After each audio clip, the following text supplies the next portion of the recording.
Everybody, and welcome to the Touring Car Sim Racing League for week 5. It's week 5 of 7. It's a short run to the final. I'm your commentator. That's me, Andy Pawley. I will be here for the duration of tonight's proceedings, which will be held at the Indianapolis Road Circuit.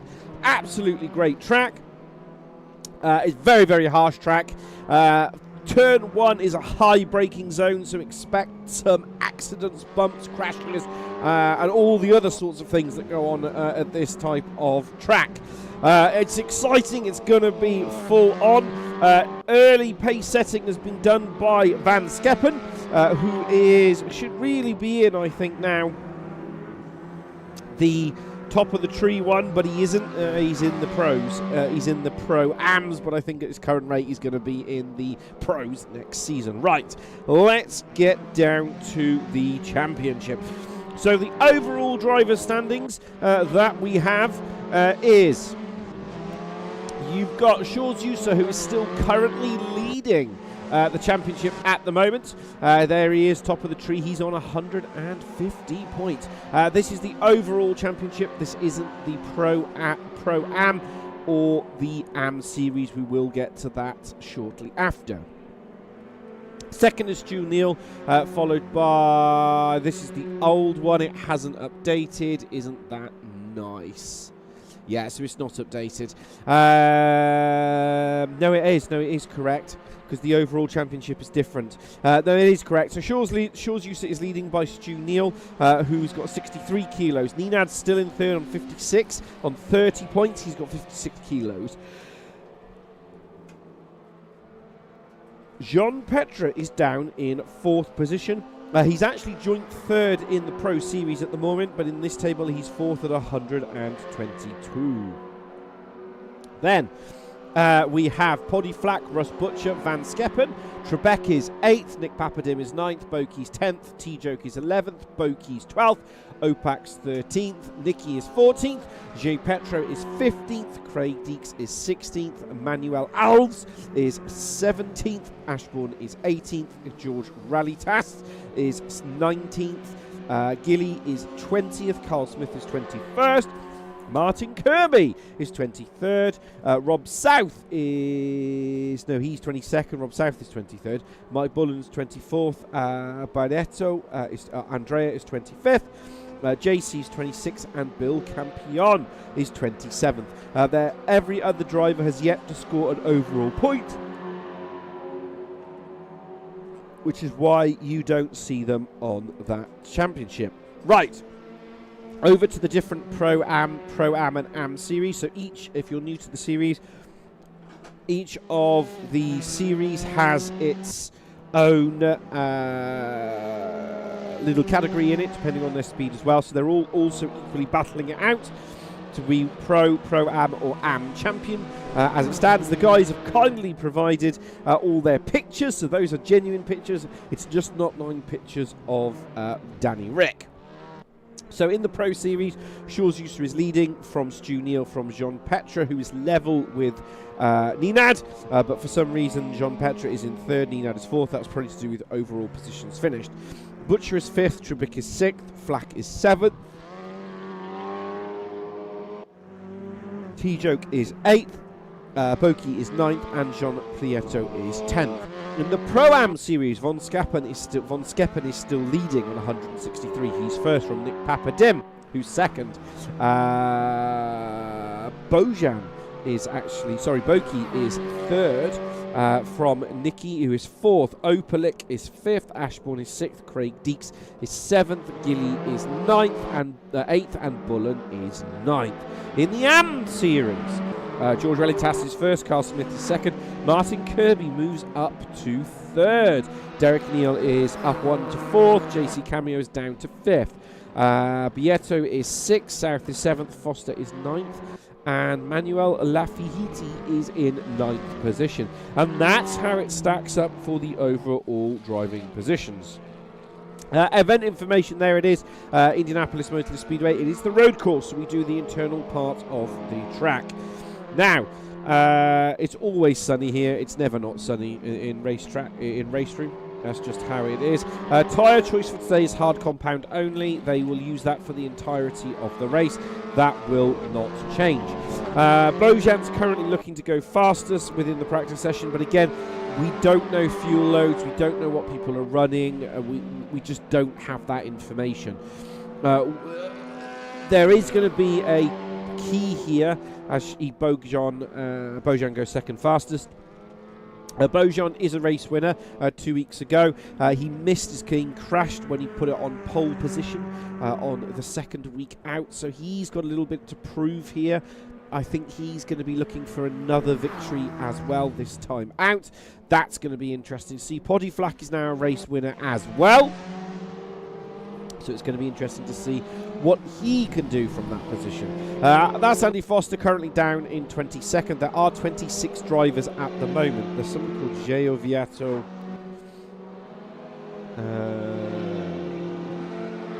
Deferna. I've never seen them before, but there we go. And Andrea is in 26. So as it stands at the moment, it looks like we are going to have, I'm pretty sure Gio is going to get booted, but we will see. In terms of the format that we've got tonight, it is 3 15-minute races. 3 15-minute races. Race 1, the starting positions are determined by qualifying. Race 2, starting positions are determined by the finishing positions of race 1. So you want a good race 1 because it puts you into a good position for race 2.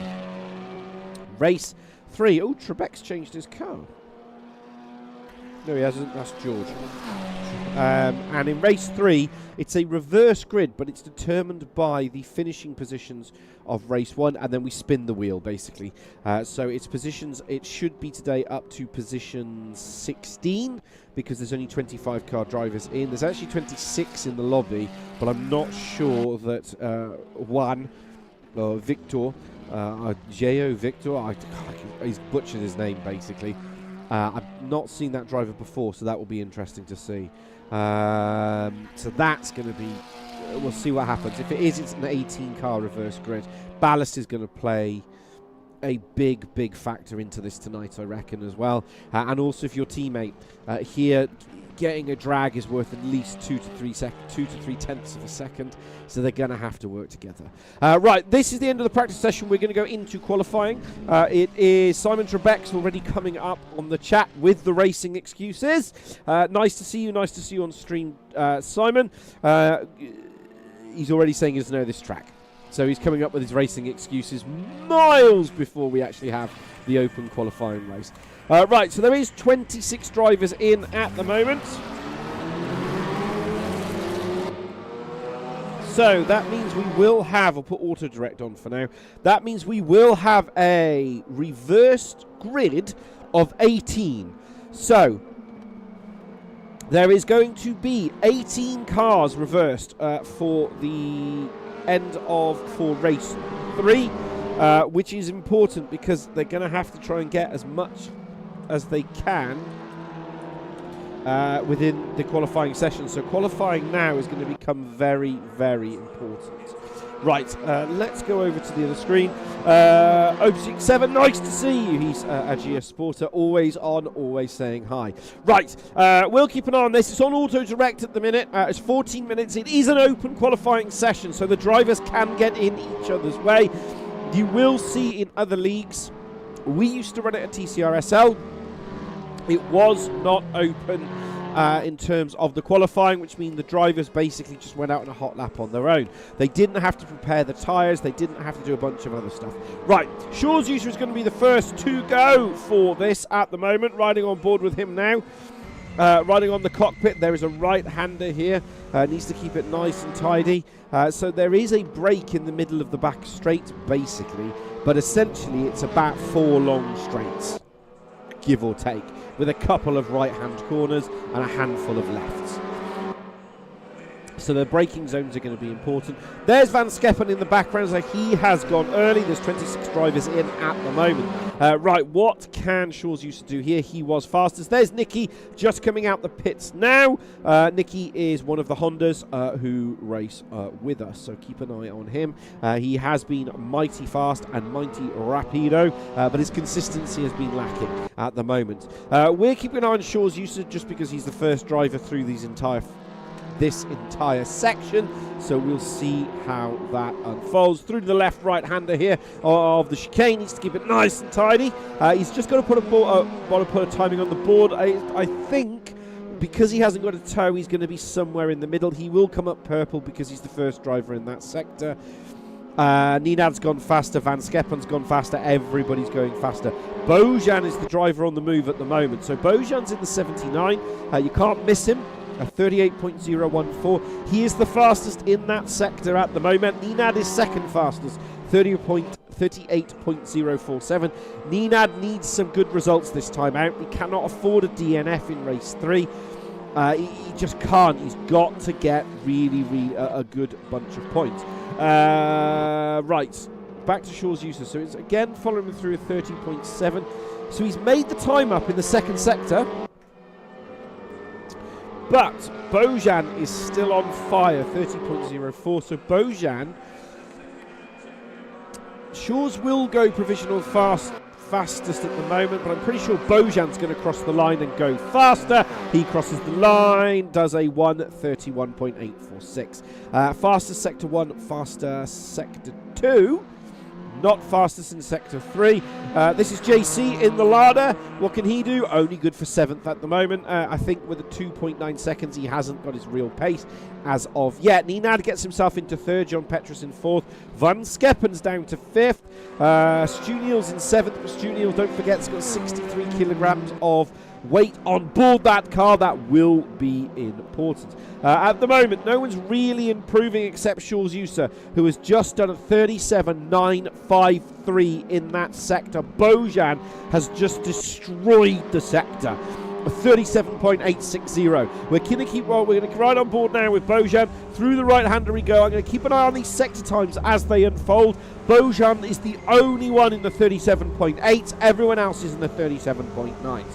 So this is towards the back straight now. Needs to keep this nice and tidy. He hasn't got the benefit of a toe here at the moment. So he's just holding on as best as he can. Through the right-left-hander he goes. This is essentially a break within the middle of the back straight. Needs to keep it nice and tidy. Do no heroics here, then through the long right-hander sweeping curve, and then he's just got to absolutely power it. Now he's going to get a lovely little toe here from Van Skeppen just ahead. 79, this should be faster. Ninad goes second, Boki goes back into first. Shaw's user goes into second, Van Skeppen back into 4th. So it is topsy-turvy, changey. At the moment, this is Russ Butcher, currently down in 9th position. He's 6/10 up. If he can improve, he will be top 7. Poddy Flat goes into 7th. Butcher pushes him down to 8th. Nicky goes into 8th, pushes Poddy down to 9th. Here is Andrea up in 16th at the moment, crosses the line, goes 14th, not good enough. At the moment, Bojan holds first sector 1 and sector 2 as the fastest lap times, but he does not hold sector 3. So there is a potential faster time out there. Opalik, you Opalik fans that are out there at the moment, we're watching him as he starts at the moment. Shaw's user has gone a little, well, he was going faster, but he's run off the road. So he's not going to go any faster. There's Andy Foster. Should really be in that yellow DHL Audi, but there we go. Currently 19th. Deeks pops himself into 12th while all that melee and excitement was happening at the moment. Prieto in 7th is the only driver in the pits. Victor is off the road at the moment, so he's either got really bad sim issues, or if he's got to be careful because he's going to end up absolutely all over the place.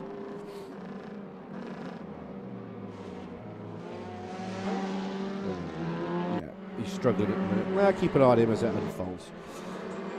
Bojan's going faster. Oh, no, he's gone in the pit, so he's going faster. There's Nick Papadim, currently 9th. He's currently 2nd in the Pro-Am series at the moment. Race victor this time out, which he will be absolutely ecstatic about. Question is, what can he do from here? Can he get himself anywhere ahead of anybody else? So there is only 26 drivers, 25 drivers at the moment. So that will put us back down to the 16. So it's all based on, that question did come out. It said, Andy, how do you determine the wheel while they're all in this phase of just going through? It's simple. It's how many drivers finish the qualifying session. That's where we determine the wheel. That's how we do it. So if there's only 25 drivers that finish qualifying, we reverse up to position 16 as it stands at the moment. Nobody's really improving. We've got a bit of an improvement here for Andy Foster. He was green in sector 2. Bojan is not going faster. George Rallitas currently leading the AM series down in 17th. Crosses the line, goes 15th. He's gone ahead of Trebek and T-Joke. That's a mighty lap from him. Poddy Flack's currently down in 13th position as it stands at the moment. I don't think he's going to do anything exciting from here realistically. He's got ballast on board. If he carries this pace, he might get himself top 7, but he's going to need a help from JC just ahead, and he goes 6th. He goes 6th fastest. He's going to struggle really because that little Peugeot is just not quick enough. It's not quick enough in a straight line here as it stands at the moment. Papadim's put himself into 7th amongst all of that happening as well. Carl Smith down in 23rd at the moment, part of the Danger Squad racing crew. Teammates to Bill Campion. What can he do from here? He's 2.2 seconds off. If he can keep this pace up, he'll get himself top 20. Right next to JC Camaro. That's what he needs to do. Bill Campion's just ahead of him in 22nd, but Carl Smith crosses the line, goes 21st. So that's a good improvement for him. That's the best I think he's got within that car. Again, he's going to struggle with a little Mini. This is Laflali. We're going to call him Marnano. I've absolutely butchered this person's name completely. Currently down in 25th. No time set yet. There's Kirby, 3rd in the championship at the moment, 0.6 of a second off in sector 1, 6:12.18. So if he can keep this pace up, he will get himself into around 19th position, basing off 6 to 7/10 of a second per sling slower. So see what he can do. 1.3. So add 1.6 to that. Yeah, he should get around 18th, 19th position, which is his nearest rival is Rallitas. Was George down in 15th. And George has done a 129.292. So if he doesn't pull anything mighty, he should go about 19th. He goes 20th. Andrea's improved as well. He's gone into 18th, pushing Andy Foster down to 19th. At the moment, there is nobody improving. Boki's lost out in sector 2. He was 2/10 up, but he's 9/10 down in sector. He's 9/10 down in sector 2. Unless he pulls an absolute miracle out here, it's not going to work. Right, we are going to flip to Nenad. So Nenad has just done a 37.7. Bojan has gone quickest on a 37. Well, Bojan's just improved his own personal best to a 37.802. So he's now in the 37s, but Nenad is the man on the move. Can Nenad do this now? Can Nenad get himself into 1st position? He is fighting Shaw's Usa. Stu Neal is down in 13th, and Jean Petra is in 5th. So Nenad needs this really. He needs to get himself up into he's 1/10 of a second down. It's that 2nd sector. The sector is a 30.790. It's just 110 down. So unless he's had a good 3rd sector, he goes 2nd, which, to be honest, he needs to do that because Shaw's Usa is his nearest championship rival in 3rd at the moment, because Stu Neal is all the way down in 13th. So near as enough makes no difference. Unless somebody is on a hot lap now, we're not going anywhere. Stu Neal is getting a lovely tow here from Shaw's Usa. So Stu Neal should get himself top 5, and he goes 6th, just behind Jean Petra. But he's got 63 kilos on board the car, and it's really going to hurt him now. He's just got to secure enough points to hold off Nenad, but Nenad is on the move. He's 1.2 off, and he's currently in a prime time position. This is Boki. Can he improve into top 7? We will see. He's 5/10. He's just started a lap. Last lap was abandoned. So it's a 1:31 lap. So unless you're halfway around the lap now, you're not going to get any more. With 2, or you could. It's going to be a push. Unless you're on a lap, you're not going to have an extra. But we don't know the fuel loads on board. JC 1.6, what can he do? He doesn't improve, he stays 22. Derek Neal down in 24th. Does he improve? Nope, he stays 24th. Anybody going faster? Nobody going faster. So Bojan and Nenad have both abandoned their last runs. So Bojan is provisional pole. Bill Campion is down in 25th. That looks like Opalik right behind him. It is Opalik in the 79.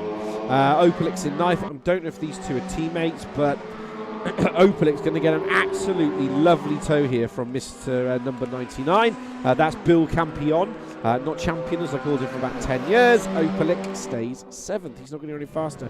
I don't think there's going to be any improvement. Boki, an early pace setter, is now down in 13th position.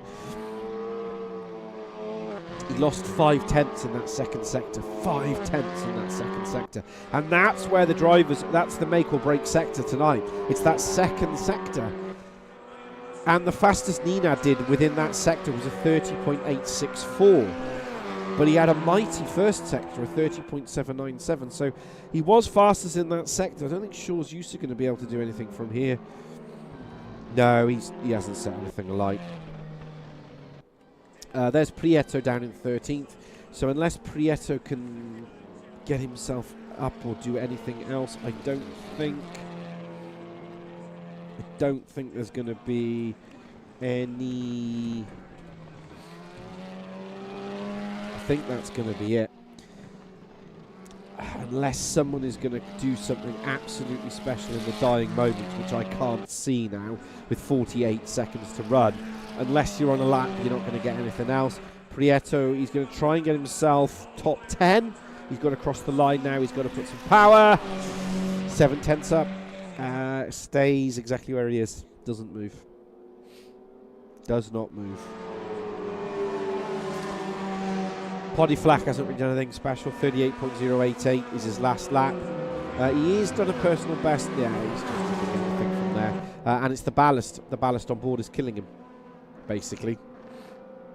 So as it stands at the moment, that is confirmation of your provisional race results, of qualifying results. So Bojan was fastest from Nenad, Shaw's, Van Skeppen, Jean Petra, Flack, Neal in 7th, Papadin, Opalik, Butcher, Nicky in 11th, Boki is 12th, Prieto is 13th, Deeks is 14th, Ralatas, Trebek, T-Joke. T-Joke is the ballast, is killing him.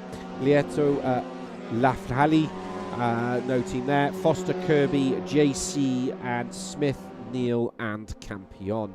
There are some drivers still out there at the moment, but I don't think we're going to see anything past that. Right, we'll have the warm-up.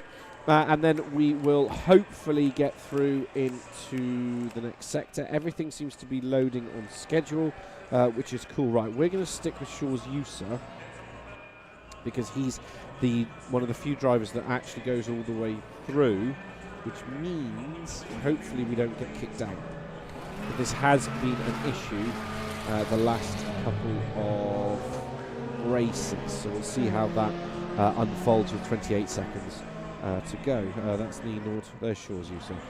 Right, let's have a quick look over to the chats. It is a 15-minute race that they have. There is ballast on board for the top 10, going down from 70 kilograms down to 7, which is the 10th place man. Gregor, hi there. Let's go, boys. So Gregor, if you're unaware, won the Tcsrl Championship last season. It's a shame he's not racing with us this season to defend his title, but that's how it is sometimes. He is here to lend his support. Nice to see you on stream, Gregor.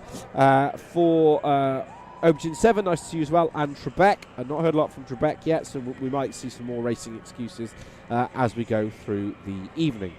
Right, it's 25 cars, which means it is a 15... It will be cars 15 to reverse.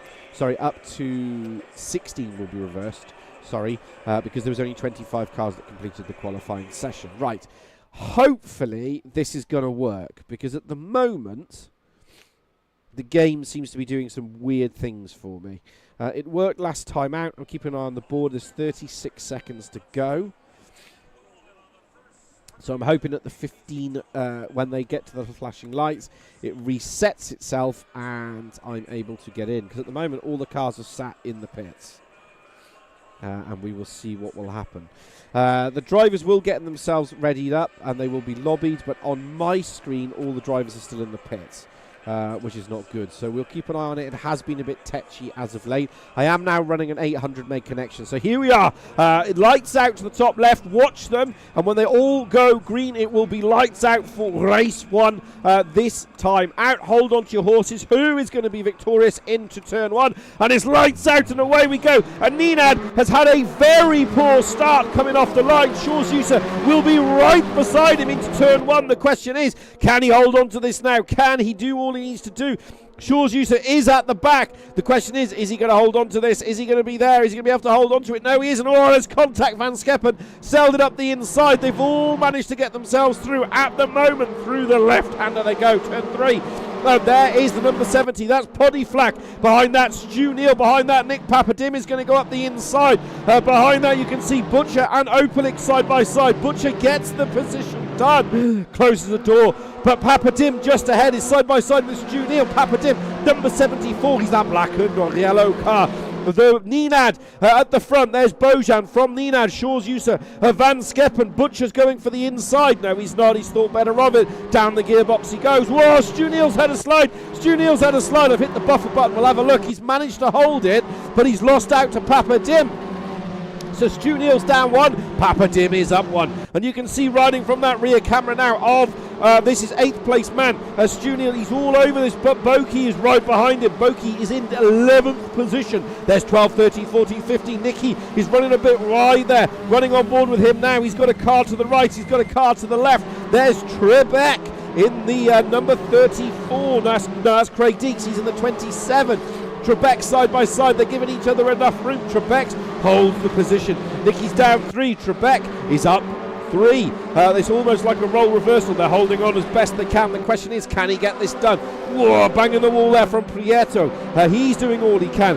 George Rallitas is on his own at the minute. Well, he isn't. He's got Carl Smith for company. This is Carl Smith riding on board from him now. There is Bill Campion right, but Papadim has gone up the inside of Everett. Hasn't got the job done. There's Van Skeppen in the 88. There's Stu Neal. There's Papadim. Slow side by side, all going through the right-hander here, trying to keep it nice and tidy. But Opalik is side by side there with, that's the number 30, Boki, Craig Dees and Opalik. So riding on board now, once again, from the rear wing there of Boki. This is Boki, that's Craig Dees, that's Opalik. They are all nose to tail. And you can see here, riding on the back from Nikita. Nikita is just looking at this, hoping one of them has an accident so he can lick his chops and take the position. There goes Prieto up the side of T-Joke. You're not going to go through there. You're going to have to get a wily old fox to get T-Joke. T-Joke's just going to bang him out to dry. Gives him a nudge. He goes, yeah, come round if you want, but you're not going round there. T-Joke's run wide again. The ballast on board that little Peugeot is going to hurt him. That's the problem. Right, Shawzusa is side by side with Ninad. Very side by side with Ninad. Ninad is in the 96. Shawzusa is behind in the 53. Ninad needs to stay ahead of Shawzusa, but this is playing into the hands of Bojan. Bojan is now 2.2 seconds ahead of Ninad. This is on board with Ninad now. He's in second. Behind that is Shawzusa. Shawzusa giving him a lovely little bump draft there. He's saying, come on, keep going, keep going. He's going to go up the inside, the outside into turn 1. This isn't going to work round here. Well, it is going to work because he's got it done. Look at the overspeed he had. He just had so much more overspeed than Nenad, but Nenad's holding the position now. He's crucially going to have the inside. There's contact between the two drivers. They need to be careful. There's only 30 incident points, and that's going to start racking them up, and you cannot afford to lose the points here. Behind that, you've got Podiflak, who's right on the rear tail here of Jean Petra. He's in the number 12. That is Jean Petra now on the right side. The question is, can he do anything from here? I don't think he can. I just don't think he can. Papadim's run wide. Papadim's run wide. Papadim has let Stu Neal back through. So Stu Neal is back through into the same position he started again. Absolutely sensational. Papadim's day is going from bad to worse. He needs to be careful because Butch is going to be right all over him in a moment. But we leave that battle and rejoin the battle for second position. This is the championship battle. Bojan at the moment is not in contention, but if he keeps racking these up, he's going to be all over it. Nenad needs to find a way to break the toe. Now, Shaw's user has just had a slowdown penalty. This is going to be key because he's going to have to get rid of it somewhere along the track. And you can see here, Jean Petra is following closely behind. Just ahead here is Jean Petra. He's got such an overspeed here from Shaw's user. He's going to go up the inside. Podiflak's going to try and mug him as well. So Shaw's user, in the space of 2 corners and 1 straight, has gone down from 3rd to 5th. 3rd to 6th, because Van Skeppen has now mugged. Shaw's user got a problem. Shaw's user got a problem because let's ride on board with him now. No, I purely think it's the penalty. He had to serve the penalty, and he's lost so many places. Right, we leave that battle and rejoin the battle for 11th position. So in 11th is Opalik. He's the man right at the front of this. Behind that, there's Craig Deeks. Behind that is Nicky and Simon Trebek. And you can see here, Trebek is side by side there with Nicky. That is Honda versus Sayan. Does he get the job done? Yes, he does. No, he doesn't. Nicky runs wide. Nicky runs wide. That's going to hurt his chances, and that's put him right back into the clutches of Prieto and T-Joke in 14th, 15th and 16th. So at the moment, you've got to find a way to break a toe, because if you don't, not literally break your toe, like smash it into a wall, but the car behind, because if you don't, that's going to cost you a serious amount of time. Because you can see here, Butcher now has Boki, and Shaw's user has gone down 7 places. Shaw's user at the moment, he can't afford this. This is a bad position for him. He's all the way down in 10th position. That ballast is going to be absolutely hurting him. Nenad now is 4.4 seconds off the lead, but he's crucially nearly a second ahead of the man in front, and that's what he needs. Riding on board now with Trebek as he follows the train of cars through into turn 1. Through the right-hander we go. This is from the rear end of Craig Deeks. He's down in 12th position. There's 13th, 14th, 15th, 16th, 17th, 18th, 19th, 20th. Absolute nose to tail for the field, and they're all now kind of holding station. All 25 drivers are still running. There's Carl Smith. He's about to get mugged by Bill Campion. There goes Bill Campion. He's on the left side. He's that 99. Bill Campion outbrakes himself. The commentator's curse has come down and absolutely struck him from the lower reaches of the barrier. And as a result, Carl Smith holds onto that position. But Bill Campion now has Derek Neal and Martin Kirby for company. George Rallitas is doing what he needs to do. He's down 2 places, but he's in 17th. He doesn't need to do any more than that. Shaw's user has been passed, is on the back of Boki, but not doing a lot from there as it stands. At the moment, Bojan is leading. Podiflak can't make inroads. Right, we leave this battle and rejoin the Butcher Boki Shaw's battle. So riding on board now with Shaw's, well, Trebek's on the back of Deeks. Is he on the back of him? He's actually mugged him. So Craig Deeks has now been mugged. Prieto's had a no slowdown penalty. Where's T-Joke? He's fighting the back of Nicky. That little Peugeot struggles with ballast, and that's the problem, which is why the T-Joke fans, he is in the Peugeot, Nicky is in the Liquid Molly. He's the 1, 2, 3, 4, 5, 6th car now. He goes up the inside, gets the hand of the Bex, 5, 4, 3rd, into 2nd, down the gearbox he goes, doesn't get the car stopped. Behind him, Prieto bashes into the curb and holds as best as he can. Right, back to the Butcher batter. This is the Butcher, Boki and Shaw's battle, all now kind of stuck in station. I am watching Papadim and Everett. as that unfolds as well, sorry, Van Skeppen, as that unfolds as well, and all at the moment, one DNF. Well, he hasn't had a DNF. He has been disconnected into the barrier. So he's not coming back from anywhere. On the back now from Van Skeppen. He's got Nick Papadim from company. That's Papadim. He's in the 74. He is a race winner, but he's really struggling on this on this open blasting track at the moment. And if you haven't any practice, it's really, really going to hurt you. As it stands at the moment. But Everett is doing what he needs to do. Sorry, Van Skeppen is doing what he needs to do. He's in the 88. At the moment, Ninad is 5.2. Bojan has just checked himself out at the front. He's handed his keys out and he's off on the motorway to get himself a McFlurry. So he doesn't need to do any more. Ninad has done what he needs to do. Ninad's in second. This will be a huge haul of points for him because the leader of this of the pros is currently in 10th position and he's just going backwards and backwards, so he's getting really stuck at the moment as it unfolds. Right, where's George Relitas? There is George Relitas. He's all over the back of Prieto, who's got T-Joke for company. T-Joke is that Motul white car, number 7 at the front, the 31, which is the Alfa Romeo, is George Relitas. He's given Prieto a very wide berth there and he's just settled himself into 17th. His nearest championship rival is Andrea in the 69, and the Andrea in that number 69-18. He's just kind of on his own. He's in no man's land, not really doing a lot to anybody at the moment. So with less than 5 minutes remaining, there is kind of this period now where everyone just starts to settle. Right, what's Butcher up to? So Butcher has retained his old position of being a cork in a bottle, as I've seen on many times. So he's doing an absolutely strong defence here from everybody.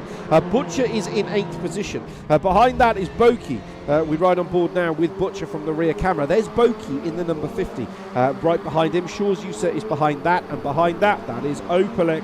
And Opelek has been absolutely, well, he's going for it. He's going to go up the inside here of Shaw's. Shaw's is not going to let him go. He's not going to let him get that position. He's closed the door solidly.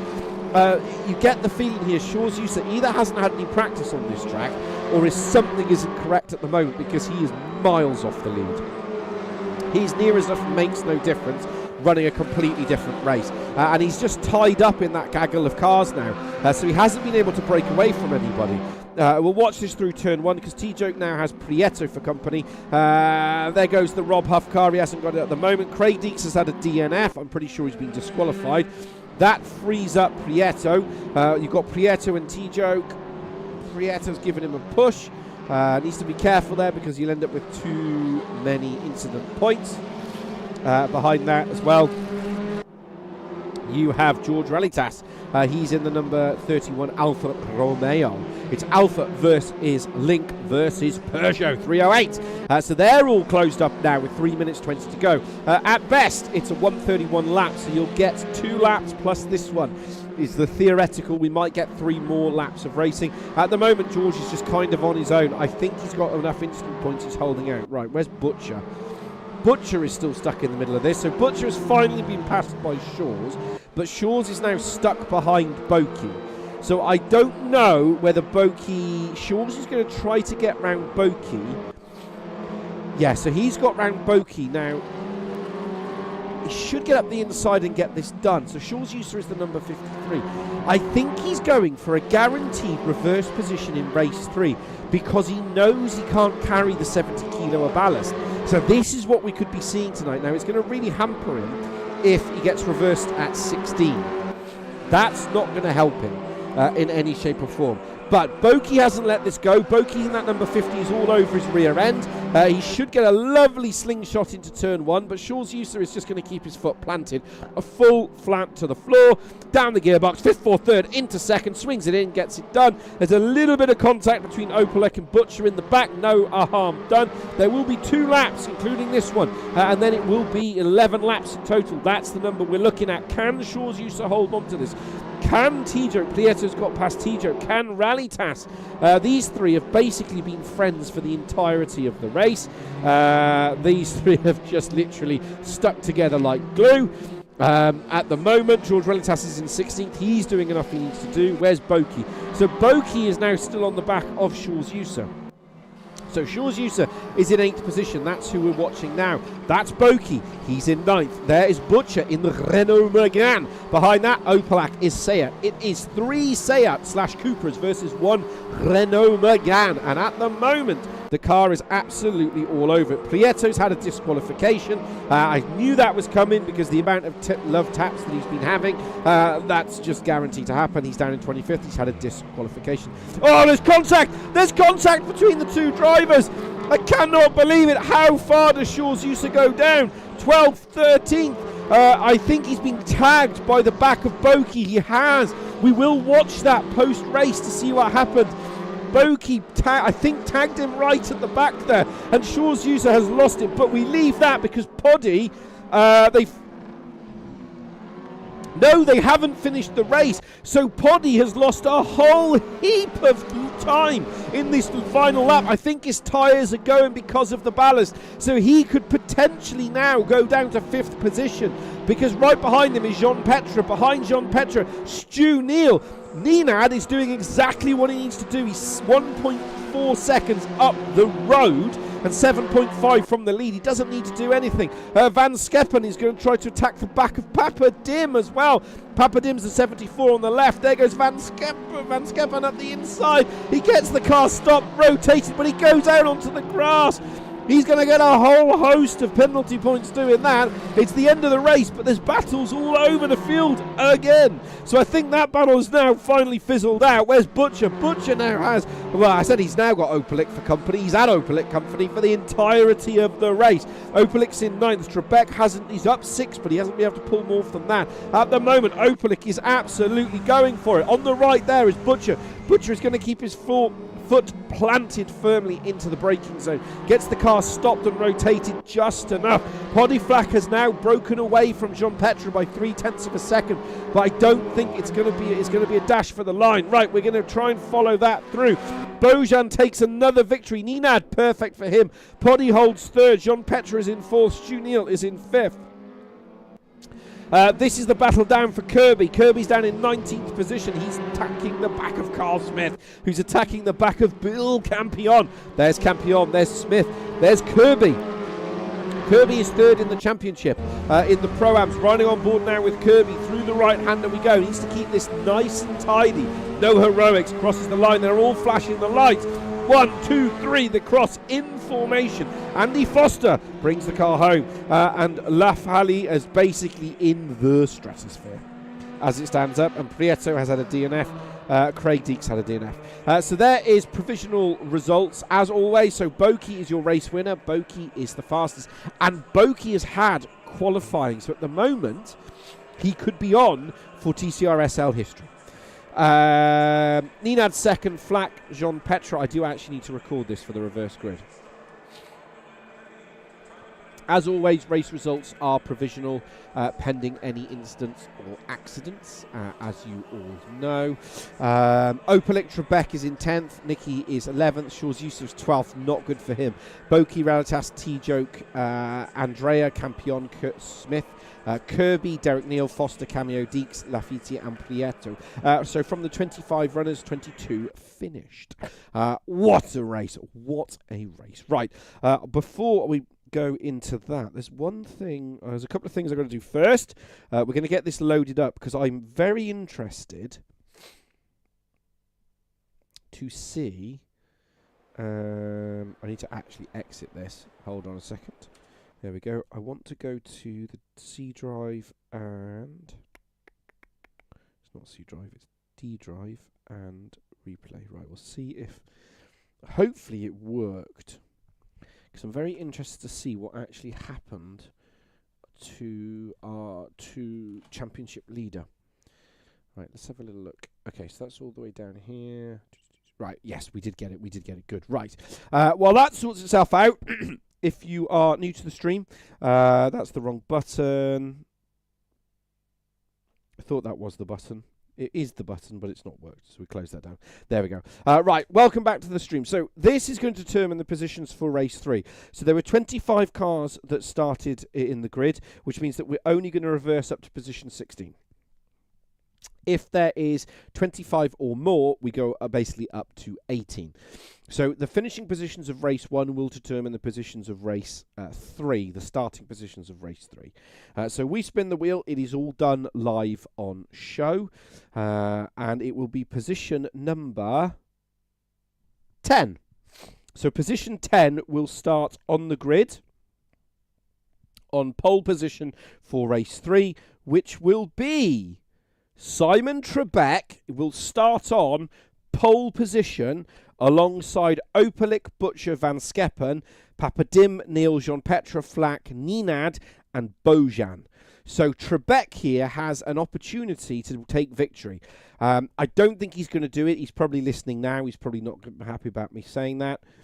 My money's on Van Skeppen. My money would be on Van Skeppen, currently in 7th. But you never know. So we will just close that down. So it was position 10. And we will go for that. We are alive, so...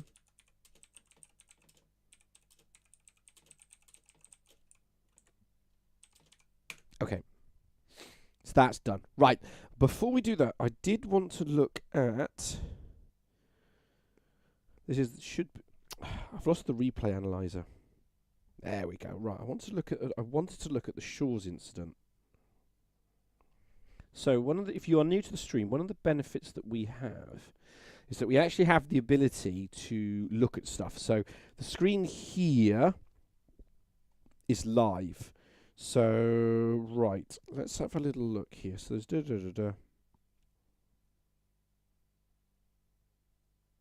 Yeah, that's a slam dunk, really. So, it's a slam dunk. So, that's the one. So this is Boki. I think, yes, that's Boki. And basically, he just tabs. It's about here. And he just tabs the back of him, basically. There's not a lot you can say to that yet. There, he clips him. And at that point, Shaw's is basically going to go round in a circle. And then he goes round in a circle. That's pretty much a slam dunk case. But the big benefit there was that Boki actually stopped. So Boki stopped and let Shaw's user return, which is what we always ask in Tcsrl. It's one of the key things that we ask the drivers to do. If you ever read the rules, if you think you've had an accident and you're at fault, just stop and let the other cars through. I know Shaw's user in the past, he's been involved in an incident like this, and he basically just held his hands up and he retired from the race. So I think in the way that the stewards have been stewarded, I don't think there'll be anything given for that, because within this season so far, any driver that's had that type of incident, they've just said no to. So I don't think there'll be anything in that, if I'm honest. But yeah, that was I can understand he's going to be annoyed, right? And the only other one that I got, I think, was the Stu Neal one. So let's have a look.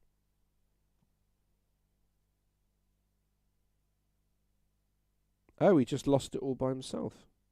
Yeah. Now, I can only see one angle. So, Stu Neal is here. So that's Stu Neal and Butcher. Let's have a look. No. So, again, you're always going to need different and multiple angles for this sort of stuff. But it just looks like Stu Neal lost it himself. I mean, he recovered it at the end. I mean, fair play. He's still going this way. And he's got full opposite lock. And he holds it, so he loses... I think he loses effectively one position. Yeah. So he loses... I don't think he actually lost any positions. He lost one. No, he didn't. He already lost the position at the corner. He lost it here. Yeah. No. From that angle, I'd say there was nothing in that at all, because from that angle, it's purely just looks like...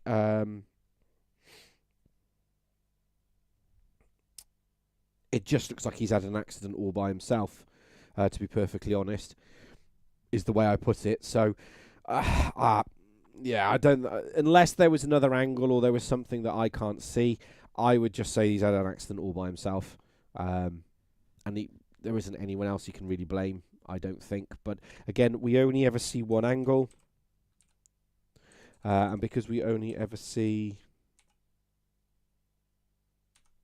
I think that's the password. We'll see what it's like. Because there's only ever one angle that we get to see, as a result, yeah, I think it is what it is on that one. He might have something different to say if he joined just for post-commentary. He's currently not in it. I am all on my own, as it stands at the moment. But again, it's a very, very tough race. So, yeah, I don't think there's anything in that. We'll go back to the solo mode for now. I just think he's on his own, to be fair. So that one is what it is. Very uneventful. But again, the problem you have at the Indianapolis Raceway is it's a very, very tricky circuit, because if you manage to break away from a group of cars, you're effectively guaranteed the position.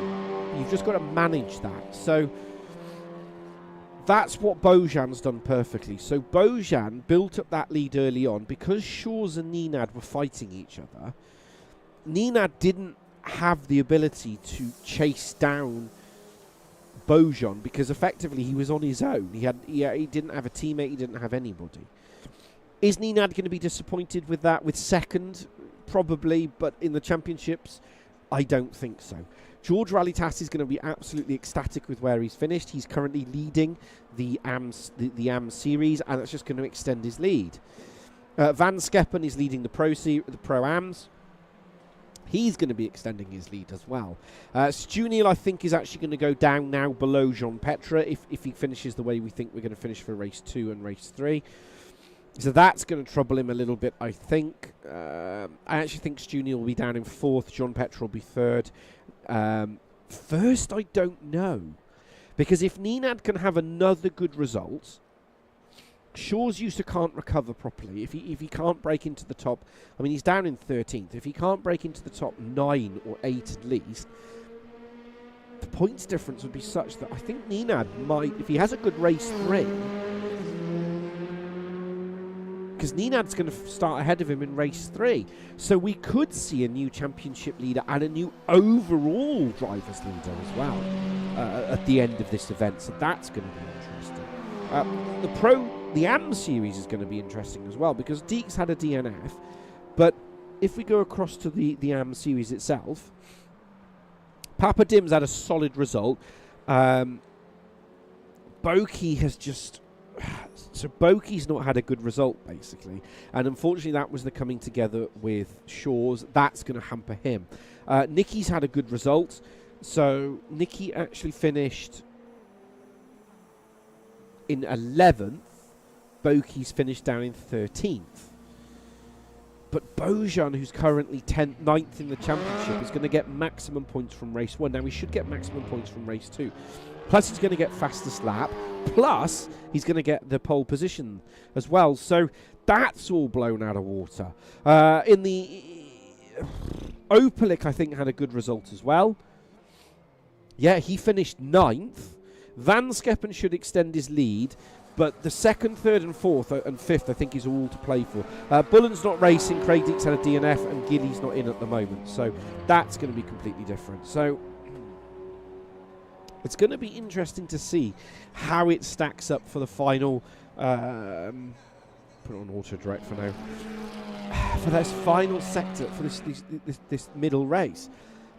Race 3 is where you make or break championships.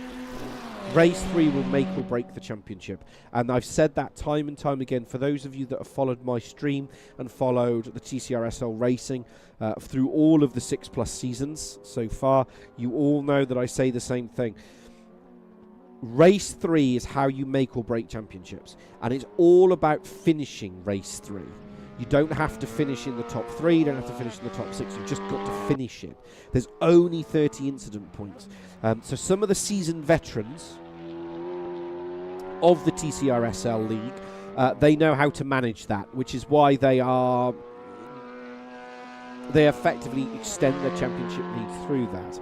Some of the new guys racing with us are learning that, because it is a tough skill to learn, because it means you can't go through every gap, you can't go through every single overtake, you've got to be careful. So that's interesting to see as well. There's 24 drivers in at the moment. We might get 25. If we do get the 25, that'll be fantastic. But it is what it is.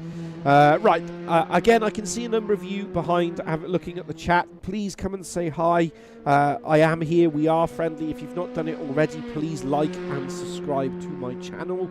This is where you get all the TCRSL action-packed racing, which is brilliant. If you're not already on our Discord, get on our Discord. If you're thinking about racing next season, Race Room has a massive discount at the moment. I think all the content is free. But I think there's about 60% discount on all the content that you can buy at the moment. It is a huge amount to get discounted. Currently there is no sign up for the next season that hasn't started yet, but I can guarantee you if it's anything like this season, it will be hotly contested for the amount of drivers that we've got. The waiting list is massive, basically, compared to what we can fit into the league. So if you're thinking you want to, yes, I fancy a bit of this, Andy, get involved. If not, and you're not lucky enough to come race with us in the league, the Wednesday league, we do have a server that runs all the time, so you can come and join us on that. It's open to the guys within the TCRSL. We only ask that it is good, fun, clean racing. All abilities are welcome, because we all have to start somewhere. So if you don't have it already, get yourself involved in that. Yeah, there's nobody in the comms. So it may or may not be in the comms. We will see.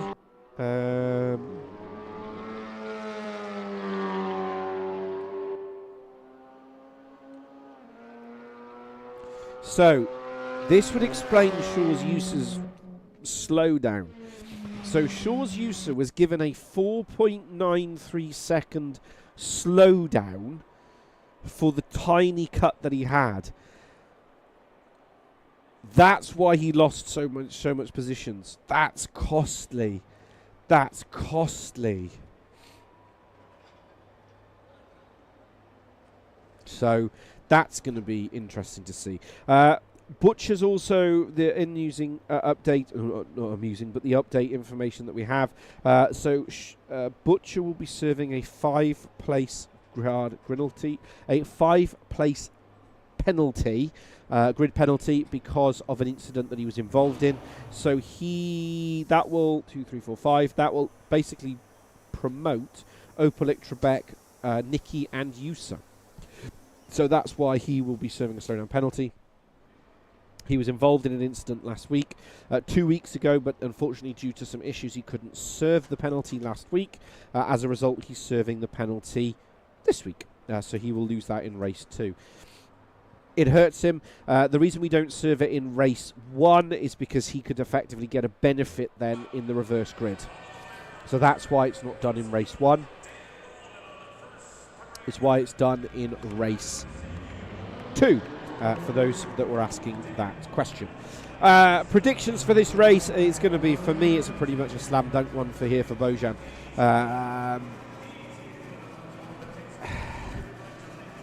If Bojan can get a 2-second lead by lap 3, my money's on Bojan. Poddy Flack I don't think is anywhere near to this, purely because I think that car it's just not there. Jean Petra could skip Flack, so I think the top 3 will be Bojan, Nenad, and Jean Petra.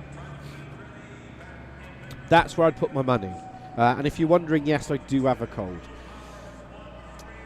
But if Nenad can overtake Bojan in the first 2 to 3 laps, my money's on Nenad to take this. But then Nenad, whoever is in the lead, they either have to work together as a group over the first 7 minutes of the 15-minute race, or they have to get their own gap. Because if they do not have a gap, they will not win. And that's the harsh realities of this game, unfortunately, is that it all comes down to whether or not They have that ability to build the gap, and that's what Bojan did in race 1. He built a big enough gap that he could effectively just escape from everybody else. And that's what he's got to do. He has to do that, because if he doesn't, you're never going to win. You're just not going to get there. So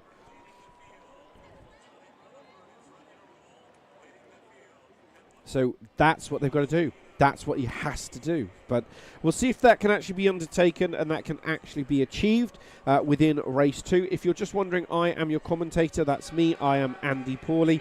And we are going live for race 2 of this, the Tcsrl League. Watch the lights, the top left. There's 15 in total. It will go green, and we will go racing for the second time tonight.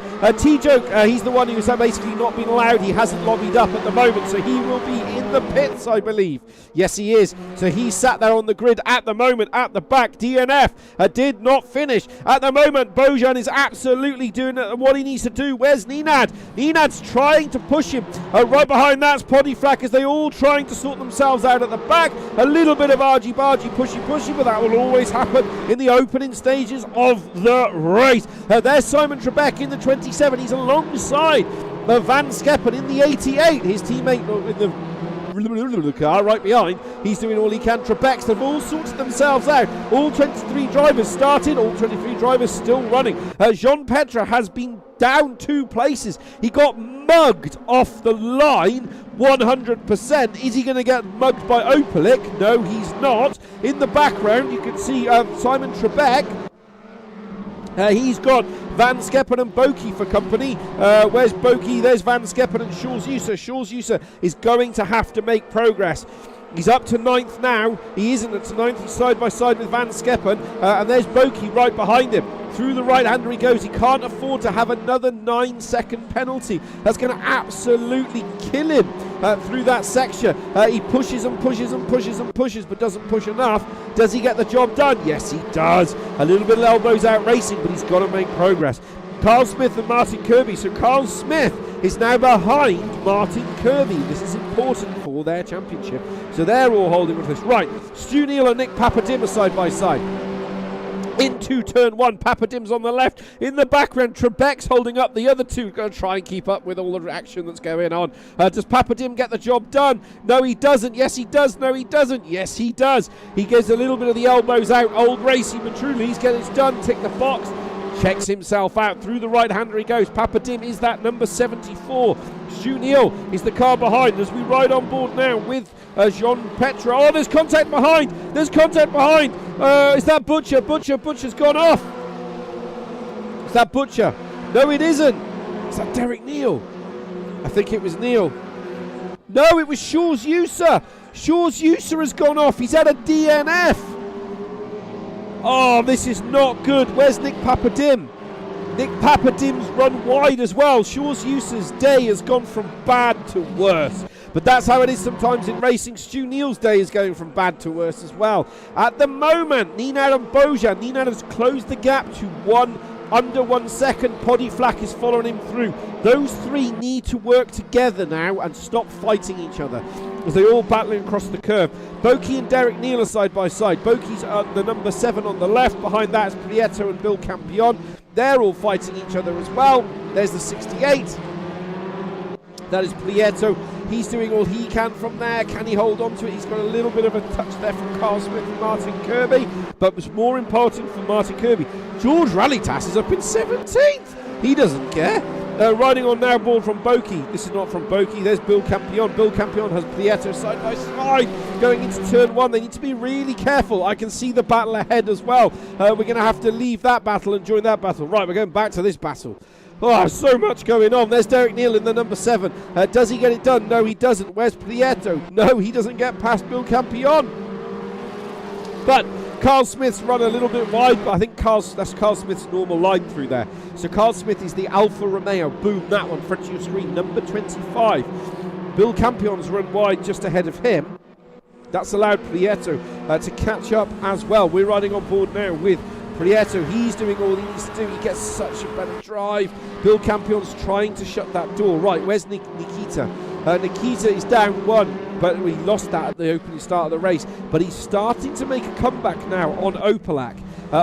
This is Opelak riding on board with him now. He's got Nicky right behind him in that Liquid Moly Honda. It is Honda versus Seat. Who is going to be victorious? But we leave that battle and rejoin the battle for 6th position. Stu Neal's in 6th. Has he gone for it? No, he hasn't. He's trying to put his nose up there. He's trying to push Opelak into a position that he does not like. But these two have been stuck like glue for the entirety of the season. Right, Stu Neal and Van Skeppen are side by side. Van Skeppen's on the left, Stu Neal's on the right. Papadim is right behind it, licking his chops. He's thinking, if you two come off, whoa, Stu Neal had to go late there to shut the door. He's allowed one defensive move. He made it, then moved out of the slipstream. Nicky is finally going to get past Opelak. No, he isn't. He just doesn't have the confidence under braking that you see in the Seat, and that's hurting his ability to attack the car up front. Beaujean has broken that 1 second gap, so Beaujean just has to manage the gap now in order to do that. George Relitas is starting to find some pace now as well. So he's down in 12th position, but he's up 2, started 14th, don't forget. Lafili, he's got a very second-hand car at the moment. His internet, I think, might be a bit damaged, but he's doing a stellar job. Right, we leave that battle and rejoin the Van Skeppen Papadim Butcher battle at the moment, riding from the rear camera Van Skeppen. He's in 7th behind that Papadim, and there's Butcher riding on board with Butcher in this lovely little right-hander. We go, flexing across the curb. And the cars now just build up. They're gaining, and it's all down to that slipstream that is from the car ahead, and that's the problem that Papadim, that Stu Neal has. He's just the cork in a massive train of bottle. The train of bottle of train, you know what I mean. There's Stu Neal, he's in the 95 Seat. It is Seat, and Renault Megane. Anybody would think that the Seat is the car of choice, but at the moment, that's how it stacks up. Right, Andrea and Boki down in 13th and 14th. Seat versus the number 14. It is 50. Boom. There is Boki coming together in race 1 with Shores User. Shores User has had a DNF in race 2. So it looks like it's going to be a new championship leader. Up the inside goes that number 50 of Pliet. No, he hasn't got it done. He's just closed the door there. He had the legs, Boki did. Get it done. Right, Bill Campion is on the back of Derek Neal. This is Derek Neal. We're riding on board with him. There's Campion, there's Kirby, there's Smith, and there's Andy Foster. So at the moment, these lot are all nose to tail, and JC Cameo has slowly but surely been crawling back his lap times. He's been 1/10 of a second faster than everybody. Right, we leave that battle and join the battle for Nicky and Opelak. Does he get the job done? Whoa, no, he doesn't. Nicky must have had a brown trouser moment then. Opelak shuts that door solidly closed, going through into the hard left-hander. Now it's the long right-hander we go down, and you can see here that it's just really hindering him at the moment. That cut-off just really hurt him. Right, Stu now running on board with Stu Neal. He's in 6th position. There's Papadim, and you can see here that when we ride on board with... I don't like this message, that's what I like. He's getting done. Right, JC Cameo is on the back of Andy Foster. So at the moment, we're in that middle phase, half of a race distance just coming up, where they're all just starting to manage their tyres, manage their abilities to see what they can do. Right, I say that. Van Skeppen's going for this. Van Skeppen is going for the overtake on Stu Neal. Stu Neal's on the right. Can he get it done? No, he can't. Yes, he can. No, he doesn't. Stu Neal is just so much more confident under braking. He has that ability to stop and rotate the car with so much more confidence than the drivers ahead of him, and at the moment that's just keeping him ahead of everybody else because he isn't faster at the other parts of the circuit. Stu Neal is crucially fastest at the point that he needs to be. Now the question is, can he hit the brakes here at exactly the right moment, or is he going to lose it? Is he going to spin out? Van Skeppen, he's gone for it. Van Skeppen's gone from it. They're side by side. Stu Neal will have the inside into the right-hander. One of them's going to have to back out. Van Skeppen's kept it on. Papadim's at the back. Like I said, he was licking his chops, hoping someone's going to make a meal of this, but no one did. Yes, he did. Yes, he has. No, he hasn't. Yes, he has. Van Skeppen's going to have to shut that door closed. There's Butcher watching from the background. We're right on board now from that rear camera here. of Stu Neal in 6th position. Behind that, there he is. There is Van Skeppen from Papa Dim. I know I'm following these guys a lot, but everyone else is kind of spread out now into their own little groups. This is the action that's happening. Well, I say that, Trebek's on the back of Pascal Jean-Petre, so I think that's going to get tasty, almost certainly. Right, we're just going to see what Jean-Petre can do. There's Jean-Petre in the number 12. Behind that, that is Simon Trebek. No, he doesn't think of it. Right, here's Stu Neal. So he's got the run again. Now I'm going to hit the buffer zone. There goes Papa Dim. Yeah, it's just so... And Papa Dim just mugs him. Papa Dim. The confidence on Papa Dim there was brazen. He absolutely mugged him going through that corner. Where's Kirby? Kirby's going to try and go up the inside of Campion. And he's got to be so careful going through there. These two are giving each other so much more room, so much willing and so much respect. Great racing from them at the moment, but it's all important. There's JC Camry. I'm super impressed with him at the moment. He's right at the back. He's managed to close up now onto the back of the drivers. He's lapping faster than everybody up to 17th. So in theory, he should be the fastest on the track. He should be the fastest out of all this group. But it's one thing to pass a driver. It's one thing to catch a driver. It's another thing to pass them. At the moment, Lafali he's running around. He's doing a stellar job there at the moment. So we'll keep an eye on him. He's done a 1:37, so that's a good result for him. He is improving on his lap times, which is what we like to see. But Trebek is once again on the back of Jean-Petre. Riding on the rear camera of Jean-Petre now. I say that Van Skeppen hasn't given up on Papa Dim as that unfolds. Where's JC Cameo? There's so much JC Cameo. He's trying to get past all of them. So Martin Kirby is a massive cork in the bottle as that unfolds. Right, we leave that and rejoin this again. So this is where Stu Neal has been mighty on the brakes. Yeah, but Papa Dim is mightier this time out. So Stu Neal gives him a little tap for the old pleasure Roonies, and it's job done. Reset all over again. Right, Opelec is on the back of Nicky. I said he's on the back of Nicky. He's side by side with Nicky. Nicky just goes to the old switcheroos, the classic touring car move. Right, Stu Neal now has Van Skeppen for company, and the problem Stu Neal's having now with less than 4 minutes remaining is that the tyres are going to be hurting. The ballast, it's 63 kilos on board. Ninad I've not really covered. He's on his own at the front in second, next to Bojan. That's what he needs to do. Through the right-hander he goes, then the left-hander. He's got to hold on to this. There's Stu Neal, currently second in the championship, both within the pro and the overall, so it's important. Opelic's had a slowdown penalty. That's going to give a little bit of relief there to Nikita, sorry. Nikita's going to have a little bit of peace and quiet, so he's going to be happy with that result at the moment. Right, Bill Campion has gone past Carl Smith. Bill Campion has gone into the grass. So at the moment, Bill Campion, that battle... the commentator came down, had a look at him, and just cursed him, basically. So Bill Campion's running around at the back. I have to send his name and actually ask how to do it. Right, we'll leave that battle at the moment and rejoin the Stu Neal battle. So Stu Neal has trying to get a run on Papa Dim. Papa Dim gives him just enough room. They're going to have to go side by side through here. Stu Neal's going to have to squeeze it and force the issue, but Papa Dim will have the inside to the next two corners. That's allowed Van Skeppen to come back, and Butcher's now joined the party. So Butcher's right at back. We're riding on board with Butcher. He's got Van Skeppen ahead of him. Stu Neal has got Papa Dim for company. There's Papa Dim.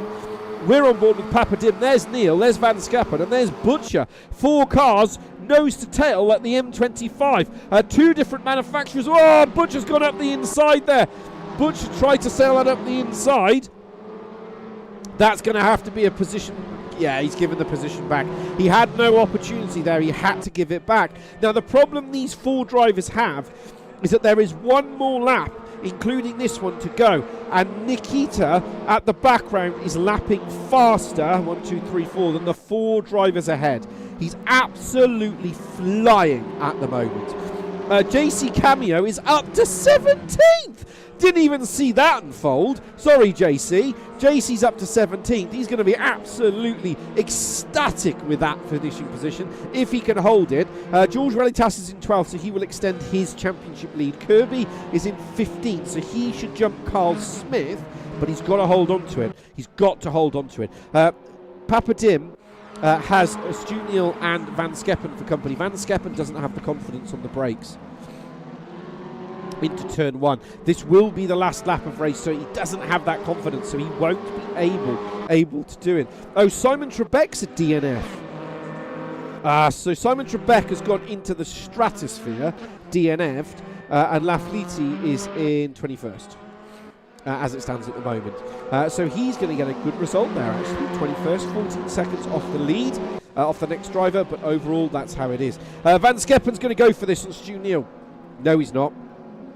We tried to sell him a dummy. Stu Neal and Papadim are quite wily when it comes to that sort of thing, so he's just going to hold on to it. But Papadim should start to claw back some points to first place man Van Skeppen if he can just hold this on. Stu Neal's going to go for it. Stu Neal can't afford a DNF.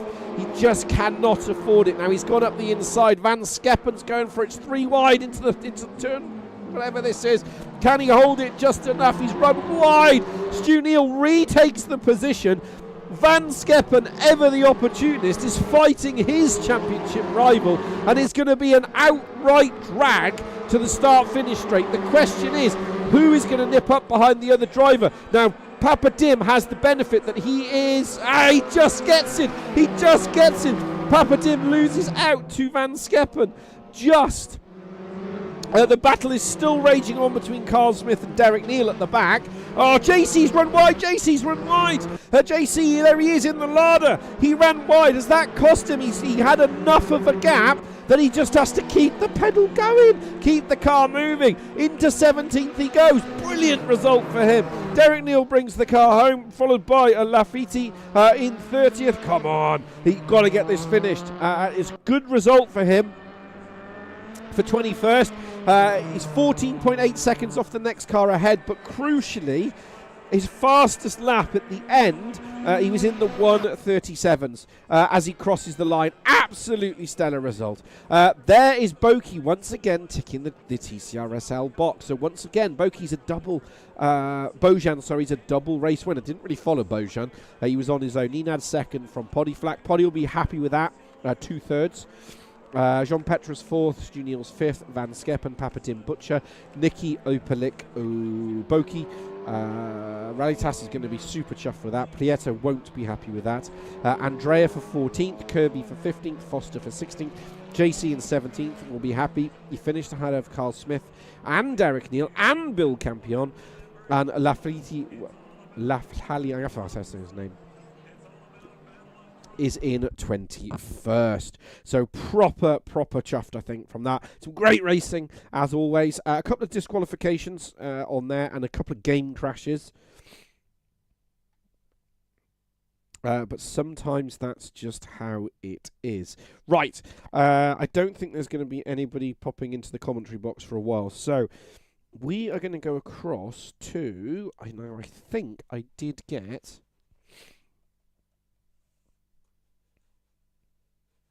Now, I thought... I've got to find my mouse first. Here we go. Now, I thought I did get...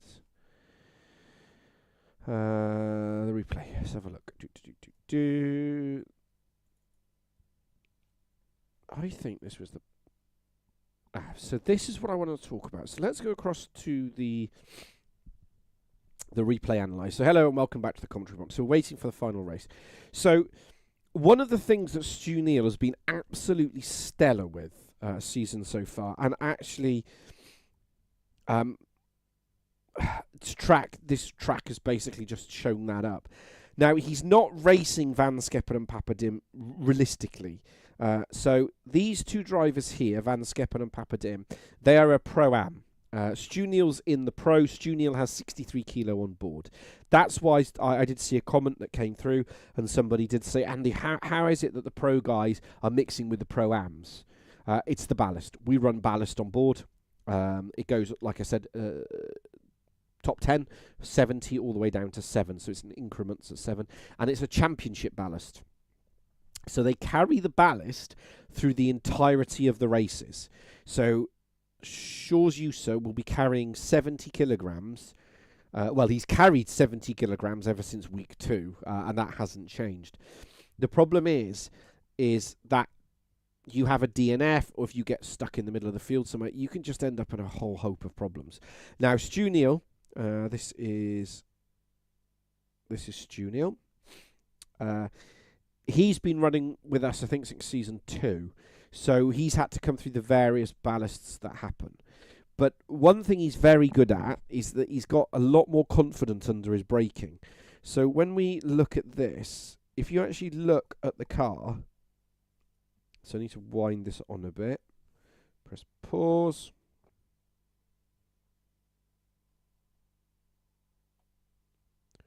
So he's actually hitting the brakes there. So Stu Neal has hit the brakes here. Now, when we look at the other 2 drivers, so when we look at his nearest rival, there. So this is Van Skeppen. That's Van Skeppen here. He hits the brakes marginally. You know, we're talking a tenth of a second at best later. Earlier than Stu Neal, and that's what allowed Stu Neal to retain that position so far. The bit that these 2 drivers did not know was that Nick Papadim, ever the opportunist, and I've always said this, Papadim has always won races on race 3. It's how he's won all his races effectively within TCRSL, is the race 3. Is that, as I just rejoin the server quickly, he pulled over... He pulled, for me, what is a sensational overtake move. So these two are obviously just paying attention to each other. Papadim just says, thank you very much, and then mugs the lot of them going down this line. So when we actually look at it, and we go forward, speed it up a bit, Papadim appears from the middle of nowhere. Oh, we missed it. He appears from the middle of nowhere, and he just turns up, because by this point Papadim will have the crucial line. Now, it put these 2 side by side for the next couple of corners. Stu Neal and Papadim were side by side for the next couple of corners, but crucially Papadim had cleared Van Skeppen, and nobody saw that coming. So for me, that was an absolutely stellar overtake there. And it's so far that I've seen, we've had so many amazing overtakes so far, but at the moment that one for me was the creme de la creme. It was absolutely brilliant. So yeah, that is a fantastic move, I think. I think that was brilliant. No, right. That's a different one. We'll go down to the bottom. I think I only got one. Yeah. So unfortunately, I didn't pick up the other one that was on stream. It was just one of those. Right. We do have some drivers in the commentary box, so we're going to go quickly across to the Discord commentary box. Oh, maybe not then. Quickly, while we've got 7 minutes remaining. So again, if you need to stream, the drivers are invited if they would like to come in at all times. So we've got Russ Butcher with us, and we've got Stu Neal. So I'm just going to quickly talk to, well, basically, if you'd watched the race, those 3 with Papadim and Van Skeppen were all just stuck together like glue. But I want to talk to you first, Stu Neal. Can you hear me? I can. Can you hear me? Yes, I can. Brilliant. Right. Just quickly go through that as well. I just want to quickly go through a couple of things for you, with you to start off with. That turn 1, I don't know if you've watched stream, I was doing a little bit of analysis on your braking into turn 1. It looks like you had so much more confidence than both Van Skeppen and Papadim. You were braking marginally. I mean, we're talking about a tenth of a second. Was that the same for you? Did you feel that you just hooked up that braking into zone 1? I knew that I could outbrake both of them in turn 1, and I could outbrake both of them in at the end of the other straight, at the end of the next bit. So that's why I didn't bother trying to defend or trying to move wide or anything. I just thought as long as I just stay on the right line, they won't beat me on the brakes. So that's all I kept doing. One time he did manage to do it because he had more of a run on me. So that was the one time he did manage to do it. I thought, well, I'll just let him have it and then I'll get him on the next bit. And, he made a couple of mistakes on the brakes, didn't he? Yeah, he did. I got sucked into the first one, unfortunately. 6, I think. Yeah. And I got sucked into that one with him, unfortunately. I didn't keep going as far as he did, but I went wide. I was just saying to Russ before we came on then that's when I lost the toe from the front group. So that's when I was a sitting duck to the pair of them then. Because you could see them gaining on me on the straights every time. And I was like, oh, I've just got to nail my braking point every time. And it's so tricky as well. It's so tricky. The other thing I want to talk about as well is just going back, before I talk about the ballast and tyres, go back to race 1. I think it was in the opening couple of laps. Again, I did analyse it. You had one mighty slide into the left-hander, but you still caught it. I got a tap from Mr. Butcher. Oh, okay. I didn't see that. As I said on stream, I could only see. My analysis was that you had an accident by yourself, but I couldn't see. Slightly assisted. Okay, so that for those that are still here, it's a slight assistance, but we only ever have one camera angle. So yeah, thankfully with being front wheel drive, when you get hit like that, as long as you full lock it and floor it, you generally get out of it unless you've gone really, really far around. So I was lucky that I was able to save it, and there was lucky that no one was out me outside because I'd have fired them straight off. I mean, it was an absolutely, when you watch it because we caught it on stream, it was an absolutely mighty save because you'd already lost out to Nick Papadim before along the straight to that turn anyway. Yes. And weirdly, I think you effectively came out exactly where you went in. Yes. It was a really random thing, but that would explain that one. Just quickly on the last thing before I talk to Russ. Obviously, 63 kilo on board tonight. You asked Junior. Shaw didn't have a good race 2, DNF. Race 1, he had a 5-second penalty. Yeah. And it cost him a huge amount of time. And obviously then there was the incident with Boki. How are you finding this 63 kilo, especially on this track? It's not as bad as Zhuhai, to be fair. It's only an issue, like I said, if I'm not in somebody's toe, because then I'm a sitting duck. If I'm sat in someone's toe, I can just sit there all day long if I don't make a mistake. But when you've got no one in front of you to tow you along, you get swallowed on the straights, as you saw. Because every time Papadim, I was getting a reasonable exit on the final turn, but every time with the tow and less ballast, Papadim and Svan Skeppen were on me every time. So, yeah, if I didn't have the ballast, I could have just pulled away. But one of those, isn't it? It's one of those. It's one of the benefits of being at the top, but also one of the hindrances. Right, I'm going to quickly go to Russ. Thanks, Stu. Hopefully you'll join us at the end of race 3. Russ, just quickly over to you while we've got a couple of minutes remaining. Obviously, you served your 5 grid place penalty in race 2. But again, it looked like you've had a really fun evening. But again, you're in the group of cars where you can't really pass them. You're kind of in this massive... you've been in huge battles all night long. But I just can't overtake anybody. That's the only disappointing thing is, I haven't got the confidence on the brakes. I'm still having issues with my pedals. I was talking to Pascal over the weekend, and I've made some changes for tonight. I know you shouldn't really do it mid-season when you're trying to concentrate, but I've made some changes for tonight. At times it's a lot better, and then at times it's not. But I think on the whole it'll be better. It's just getting used to it, really. Hopefully we made a little step forward with the brakes moving forward. It's just practice now. And getting it ready, because I mean that's the thing. You do have the ability in the car to be fast. You proved that in the opening week. And is it a case that you felt that that confidence has gone over the coming weeks? A little bit, yeah. I'm not as confident as I was when I started the season, but also I've not put a lot of practice in like I normally would do. I had put quite a bit of practice into Dubai, so I knew what sort of lap time I could do there. For here, literally, I had about an hour and a half last night to practice the track, which I've never driven before. So yeah, tonight was just go out there and see. I qualified probably better than probably I should have done, because the qualifying lap that I put in was my fastest lap time I've ever done in the 2.5 hours that I'd been running the track. So yeah, I was probably slightly out of place. I could probably do consistently sort of 32.7s, but I qualified with a 32.3, which put me probably 2 or 3 places higher than probably I should have been. But at the then end of the day, luckily, points are prizes. You need that's the it, and I've benefited from other people knocking other people off, and I've just sort of driven past.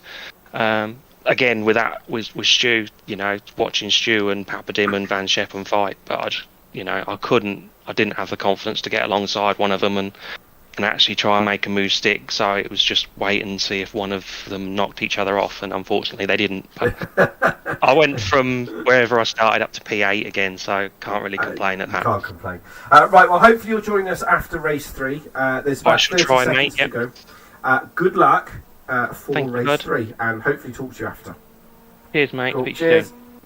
As always, so there's some. While we've got 20 seconds to go, as always, like I said, we only have one camera angle, so there was confirmation there that Butcher did give him a little tap, but no harm done on that one. So the analysis, like I said, we couldn't see it on stream. It's one of those because we've got one camera angle. Right, we're going to go past to the back to the live feed for the last race of the evening. I'm a commentator. That's me. I am Andy Pawley.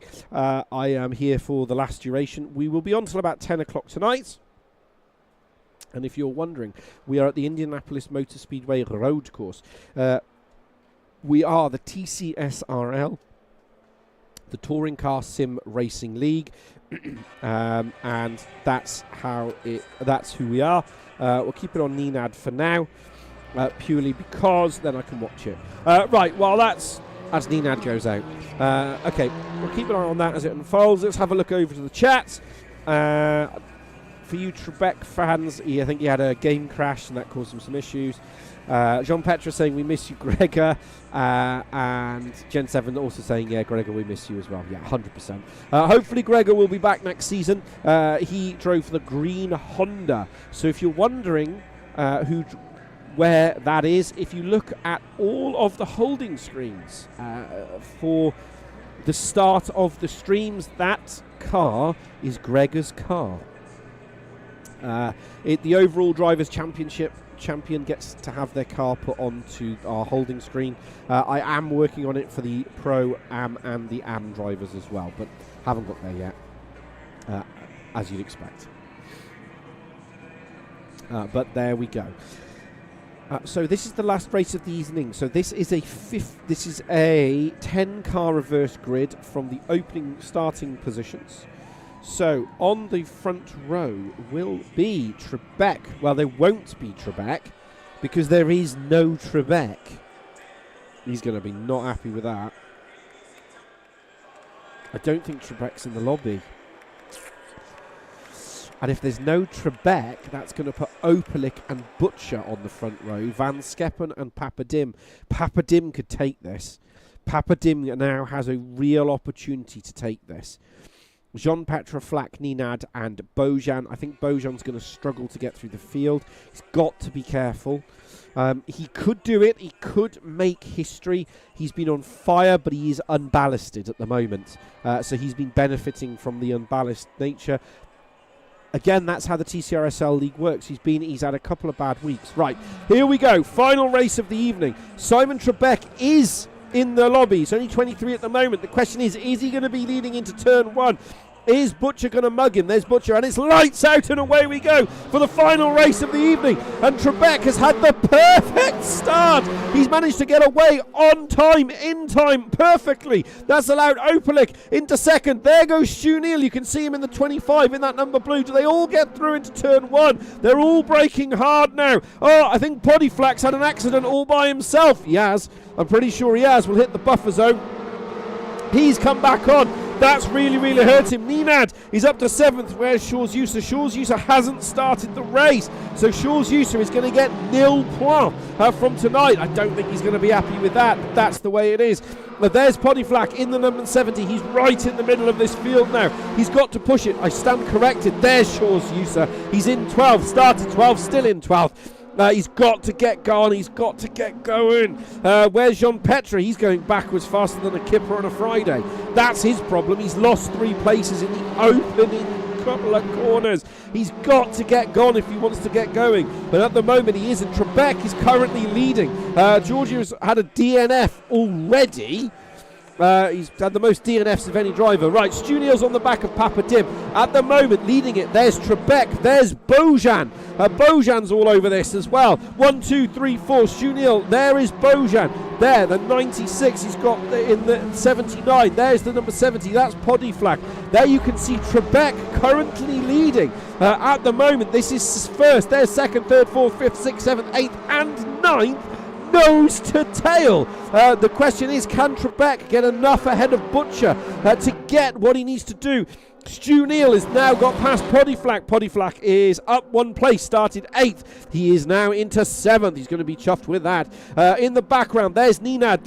Is that Shaw's User? No, it isn't. Yes, it is. Shaw's User has got past Nicky. He's up to 11th position now. His nearest rival is 2 cars ahead, and he's got to get him. He's got to get him if he wants to make progress in his championship. It's all about managing now that's what he's got to manage. No idea what it is. Derek Neal runs wide, holds on to that position. There's JC. There is Lafiti. JC's not going to go around there.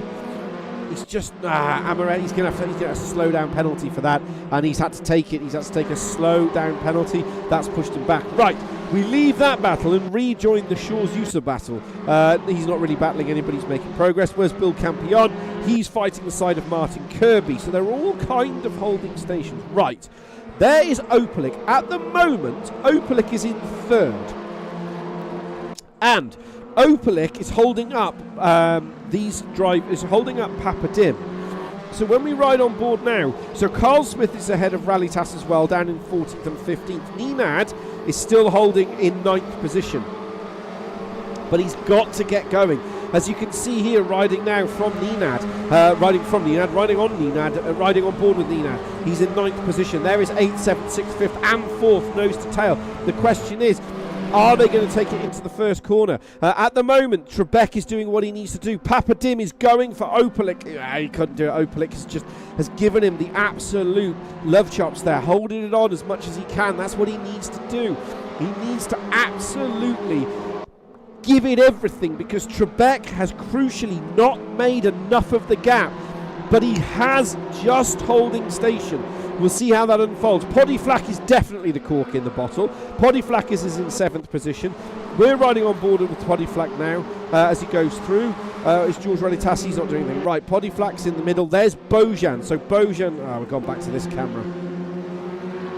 Bojan is doing everything that he needs to do.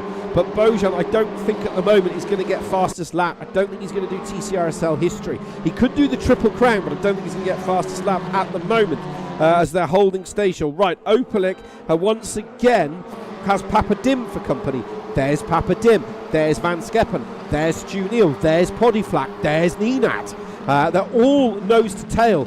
3rd all the way down to 10th. One camera through the right-hander we go. Bojan. Nenad's run wide. Has he managed to hold on to it? No, he hasn't. Yes, he has. No, he hasn't. So Nenad attempting to go around Podiflak and Bojan has got it done. No, he has got it done. He's done it, and he's gone immediately to the right to try and break the toe out of everybody. Very clever driving there from Nenad. That's what he needed to do, because if Nenad didn't do that, somebody was going to mug him. Probably Poddy. There goes Poddy. Who's that? That's Bojan. Bojan's going for an audacious move up the inside there of about 3 cars. That's cost him dearly, because Shaw's User has now mugged Bojan. Bojan's in the number 78. 9, that one. The number 9 is Nicky, and Nicky's sitting, well, if you're all going to fight each other, I'm coming for you. And he's just gone wide. The commentator cursed him. That's how it is sometimes. Right, George Realitas is on the back of his championship rival Carl Smith. So Carl Smith is just ahead. He's in 14th position. In 15th is George Realitas. Kirby, Champ Campion and Neil are all kind of holding stations behind.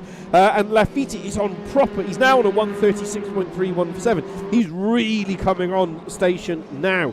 There he is. He's on the back of Andy Foster. Andy Foster's in 21st, don't forget. There's Andy Foster at the moment. And he's got JC just ahead of him. But, right, we leave that battle and rejoin the Nenad battle. Well, actually, we're joining the Carl Smith-Realitas battle. So Carl Smith has been passed by George for 14th and 15th. So that battle has fizzled a little bit. Right, where is Podiflak? So Podiflak riding on board with him now. He's in 8th position. Just ahead of him is Nenad. Nenad is in 7th. So Trebek has Opalik for company. Is he going to go for it? Is he going to go for it? That's an audacious move there from Opalik. He's thinking about it. He's trying to give Butcher the old Rumballoonies, but Butcher is just not letting him get past. Right, we leave that battle and rejoin the Andrea and Neil battle for 18th and 19th. That's Daddy Neil in the 7th and Andrea in the 18th, and that is holding stations. Can he do anything from here? I don't think he can. It is reset all over again. Right, we rejoin the battle for the lead, which is on.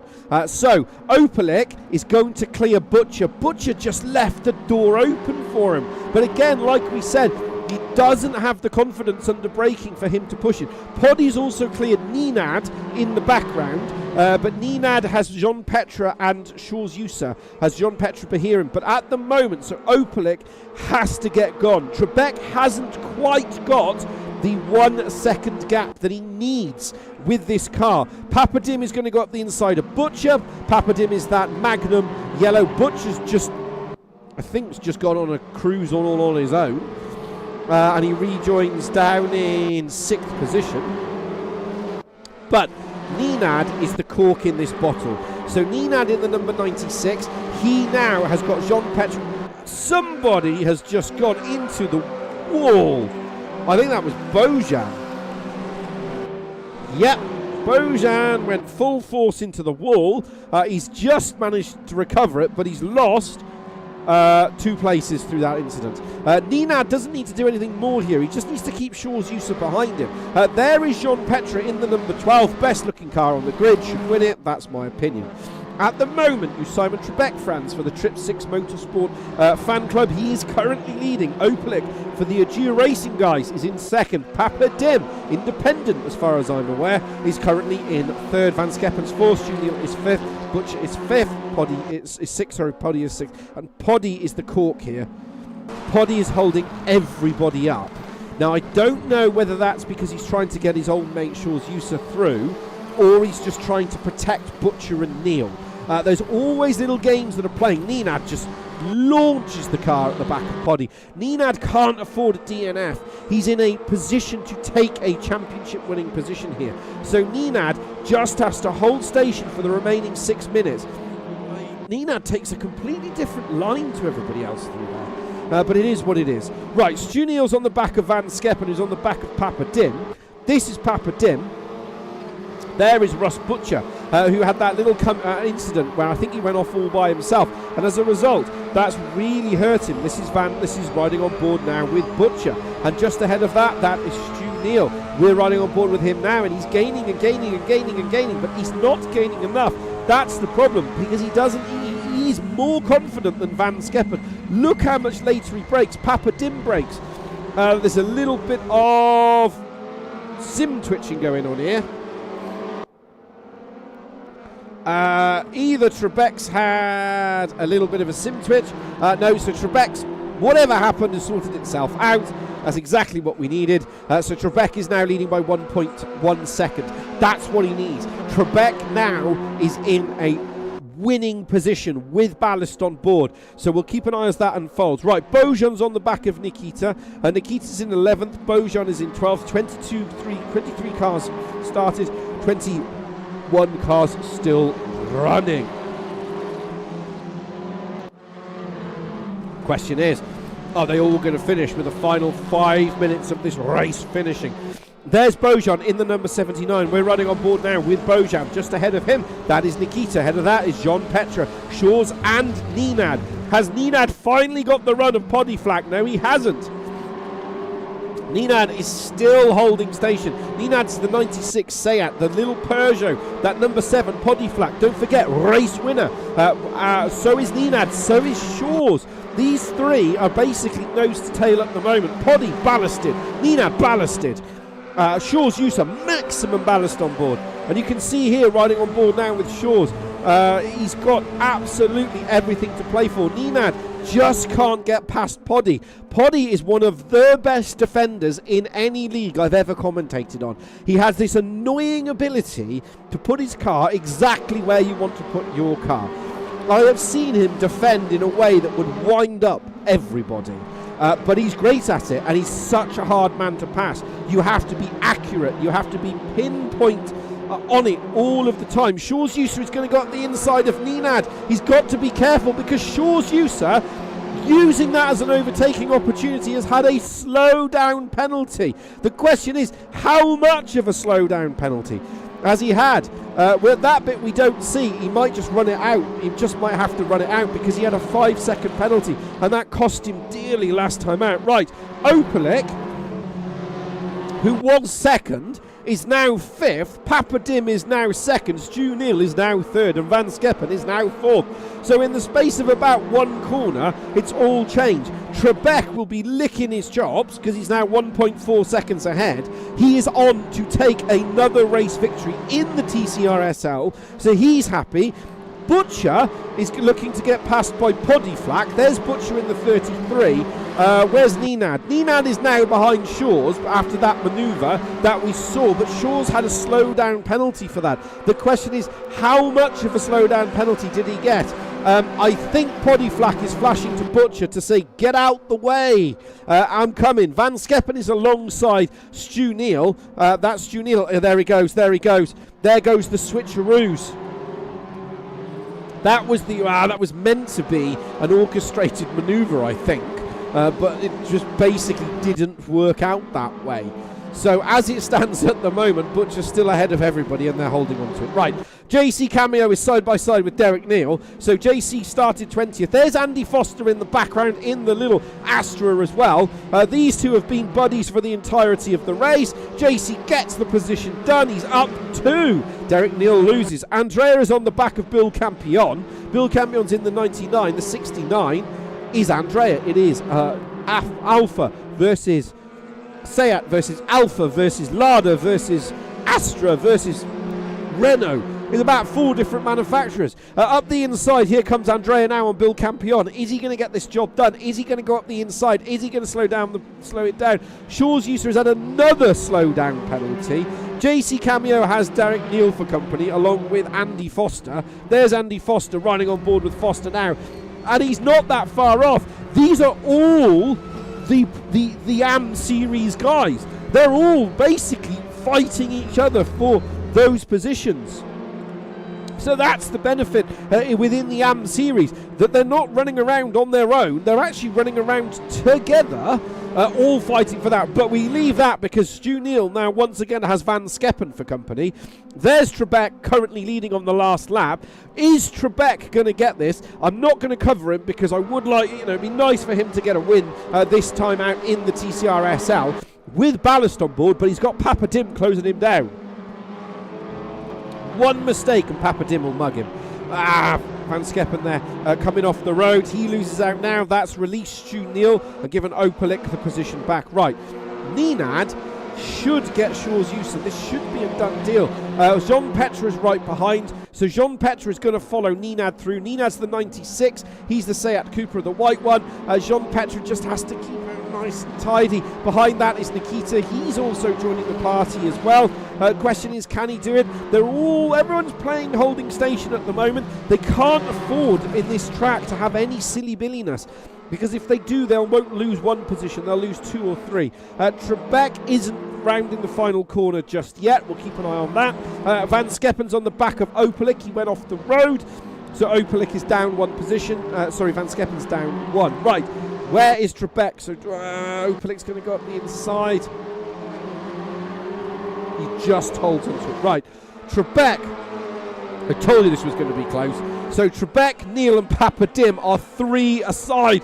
Question is, Stu Neil is just ahead. Papa Dim, I think, has mugged it. It has. Simon Trebek takes the victory. Well done for him. Papa Dim mugs Stu Neil on the line to second. Opalik is third. Manskeppen's fourth. Bill Campion is still fighting at the background. There's Derek Neal. There's GC Kiamio. There's JC, we just call him JC. There's JC in the larder, and there's Andy Foster crossing the line to bring the final car home of the final race of this evening. Fantastic stuff. Brilliant stuff. There it is. Has he done it? No, he hasn't. So TCRSL history was not made once again. Provisional racing results. Trebek wins by literally nothing, 1/10 of a second. Papa Dim is in second, Neil is in third, Opalik is fourth, Van Skeppen is fifth, Butcher Flack, Yusa Ninad. Ninad always struggles in race 3. He struggles in race 3, but he's had a cracking night tonight. He'll be happy with that. Jean Petra, Nikita, T-Joke, Relitas, Kirby Smith, Andrea, Campion, Neil, JC, Camanio, Andy Foster, Laflali, I'm going to have to ask how to say your name. I do apologise if I've butchered your name. Prieto, and Bojan was disqualified. I think Bojan went full force into a wall, which is why we lost Bojan. From what I could see, is that there was a wall and he was in it, and that cost him that position. So I think that's what cost Bojan the position. It's a shame. That's why Bojan, unfortunately, I think he hit the wall.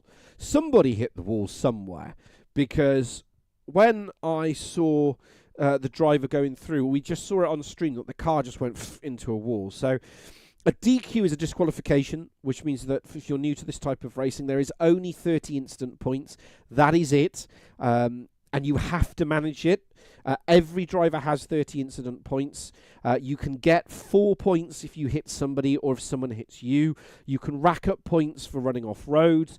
But the game does have enough intelligence in it that it does notice that if you are running side by side and there's light contact, it doesn't give you incident points. So you do have to be whacked to get it. But it's something that you have to manage. And as I've said time and time again with this type of racing, especially with if you thinking of joining the TCRSL, race 3 is how you win championships.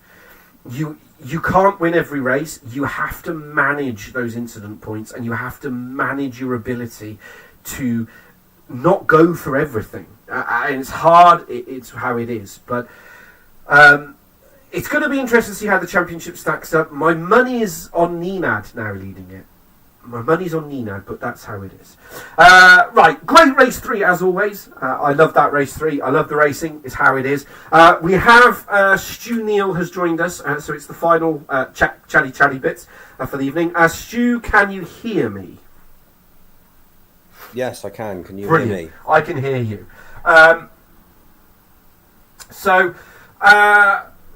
Couple of things first. I want to talk about race 3 first. So Trebek, congratulations to Trebek. He did an absolutely stellar job through that race. He managed the gap. That last lap, though, you and Papa Dim finished less than 1/10 of a second behind. Were you thinking as those closing stages, I can get a win here? Yes. Literally, obviously, right at the end, they both were slower out of the final turn. Well, it's not quite the final turn. The left-hander before that, the right hand onto the straight, and I carried more speed through there. And I thought, if I had no ballast now, I'd have gone straight past the pair of them. Do you know what I mean? But it was just obviously the ballast. It's just that's what stopped me getting past. I nearly had Papa Dim, but again, I'm on 63. I think he's on 30 something. Like half whatever I'm on, and you just can't compete coming out of a slow corner like that. That's a second gear corner, and you can't compete. But no, I was obviously happy to come in third. I thought I might get a second just on the line, and then I was like, third's good enough. The word, I'll probably ruin your evening now. In that final corner, you were ahead of Papa Dim. Yeah. You were actually ahead on the timing No, screen. I could see that. Yeah, no, I could see it, but I could just see him edging Yeah. further away, and I was like, I don't "No." know. I mean, Trebek, if Trebek's still listening, and this is why it'd be interesting to know. It's a shame he's not on here because I'd love to talk to you both actually. But when I actually looked at it, it's almost like he knew you were coming and kind of went in the middle of both you and Papa Dim. Yeah. So neither of you would like. Neither of you are going to get a real benefit. And you couldn't get past him. I thought it was a very clever move. I mean, did you think that as well when you were looking at it? Did you think, I can't get past him even if I had the speed now? Yeah, because I was trying to tuck in behind him to try and get the toe to pull me enough ahead of Papa Dim. But as you say, he wasn't far enough. Well, I couldn't get where I needed to get. Like you say, he was sort of parked in the middle of the pair of us, so we only got half toe each almost. Yeah. So it was one of them things. I mean, to be fair, I wasn't expecting to get as high as third. It was gifted to me, really. I had a couple of guys that had gone wide or something or other, and I managed to capitalise on it. But yeah, that was a mega race. To be fair, I really enjoyed that. Yeah, it looked. I mean, through the entire field. So in terms of all the battles in the field. I talk about the pros, and the AMs. If you look at the AM series, okay, I know I'm moving away now from more of the individual racing, but the AM guys are absolutely nose to tail. They're all battling each other. But I mean, we talk about it before in terms of the racing, in terms of the finding the gaps. I mean, it looked very prevalent today that if you could if you could have a toe in front, a gap. It's really, really hard for you to catch up to the next group of guys or drivers. Yeah, totally. Again, with the ballast, I think I said it earlier on as well. If I've got free air in front of me, then I'm screwed basically. I need a toe with that ballast to be able to keep up, and that's why I could keep up with the front two, because I was just sat behind, just waiting for either a mistake on the brakes or something, and then I could just dive on them. And that's the only option you've got, like I said, when you're carrying that ballast, rather than just rely on raw pace. So I was relying on the brakes, is what I was relying on. And I almost did it on Papa Dim, trying to outbrake him coming into turn one. But I almost outbraked myself and went onto the grass. But it was worth a try. But yeah. So... I want to briefly again talk about tyres, because we always talk about tyres and the ballast, and obviously it's 2 times tyre wear. Haven't really talked about it tonight, but so far. But how was the tyre wear? Because talking to you before about it, and obviously talking to other drivers, it's something you have to manage in Arley in the TCRSL, because it is a 2 times tyre wear. You can't just go flooring it constantly. I mean, how was the tyre wear this evening? In terms of, yeah, I mean the front left took a pasting within a few laps, really, but you just try to ignore it. That's the thing. Again, if you've got toe, it helps because you're not putting the tyres under as much strain as you are again if you're just fighting in free air by yourself. So obviously, with the more ballast, your tyres go down more. But again, like I said, if you're in the toe, it's not so bad. And I certainly didn't really noticeably suffer with the tyres tonight, although it was bright red on the screen and screaming at me. It didn't feel that bad. But yeah, as I said, if that race 3, if I'd have been on my own again like I was on race 2, that would have been really hard work. Just no man's land in the middle of nowhere. Yeah. So it's tough. So I mean, I think the championship in the Pro Series is blown out wide open, from what I can understand now. So. Because Shaw's had a poor race 1, didn't finish race 2, and race 3 was average. Nina had a strong race 1 and race 2. You're kind of in the middle, and Jean Petre was kind of in the middle as well. And then Bojan's had another 2 great races, but he had a rubbish 3rd race. Yeah, did he get a DQ or something? He got a DQ because I'm pretty sure he was the driver I saw go straight across the screen into a wall. I think I have to check back on the replays. So it's I don't know where the championship is. Normally I'm pretty confident it will be, these couple of drivers, but I got no idea because the gap isn't that big. Well, no, Shaw's had quite a big lead, didn't he? I think it was on 165 or something. Yeah. I was on 142 or something like that. So, but obviously, as you say, the first 2 races, that's basically brought him back down to everyone's level now. So, yeah, me, Nenad, Shaw's, and Pascal are going to be just a few points apart, I think now. Nenad, obviously, like you say, he had a couple of good races, so he's going to be up in first. I know. My money's on Nenad for first. Yeah, that's where my money is. But it's weird. It's not going to be loads. Yeah, it won't be loads. No, I don't think it's just there'll probably be about 5 points between all of us. I think it's going to come down. I got a funny feeling it's going to come down to the final race and who's helping who. Yeah, which I know some people go, oh no, that's not part of it, and blah blah blah. But I love that. At the end of the day, that's how close the competition is in the Tcsrl.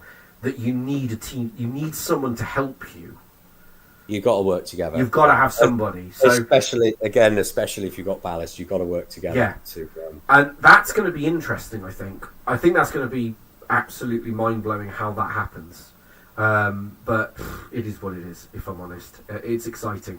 So I'm just going to leave it there, Stu. Thank you very much for joining us. No, that's fine. Always a pleasure to chat to you. Hopefully, I just move your picture across, or I'll just move it off the picture board. But yeah, it's going to be brilliant. But thank you very much for joining us again, Stu. Yeah, no worries. Brilliant. Thank you. We're going to go across to Russ now. Russ, can you hear me? Yeah, mate. Yeah. Brilliant. Right. Race 3 again. What a race! You stand me if I'm corrected. You did come off into the grass though. Yeah, a couple of times. Yes. Yeah. And I'm taking the assumption from the bit that I saw. Again, I could be wrong. It was brakes. Yeah, it's the brakes again. Yeah. Like I say, it's better, but I'm not 100%. So sometimes I just make silly mistakes, and just made a couple of silly mistakes, and lost a few positions, but which was a shame really, because at one point me and Rebecca out the front were pulling away, and then all of a sudden Opelic put in a 31 stick or something, and he was right back on our tail, and then I made the mistake and went deep. There was one point I had the chance to overtake Si, but in the final sector for some reason his car was jumping around all over the place on my computer anyway. No, he was jumping around on everybody's computer. Oh, really? Yeah, okay, yeah. I just didn't know where he was, so at one point I did have to sort of back out of trying to do anything because I just didn't know where he was on the track. And apparently I hit him at one point, but I don't know if I did or if it... I wouldn't know, because on stream you can see it on stream, he jumps in and out a little bit and then comes back, and then a corner later he stabilised and then was 1.4 seconds ahead. Yeah, so, it was really weird because at one point I was right behind him, and then down the straight he was nearly a second clear, and it was well, hang on a minute, he was alongside me at the start of the straight. The thing is though, it's one of those though, is that would you rather have, it happens, and it's an oddity, or it's not an oddity, it just happens, unfortunately. And the problem is that you either end up hitting somebody and they go oops, or you lose a bit of time, and in the grand scheme of things, I think losing a little bit of time would be more preventable. That's it. Yeah, would be if better. I'd have had an accident, I probably would have finished lower than 6th. Yes. So yeah. And I mean, ultimately, like you said before, you've got that that the confidence on the brakes just isn't there at the moment, but you do have the pace in the car.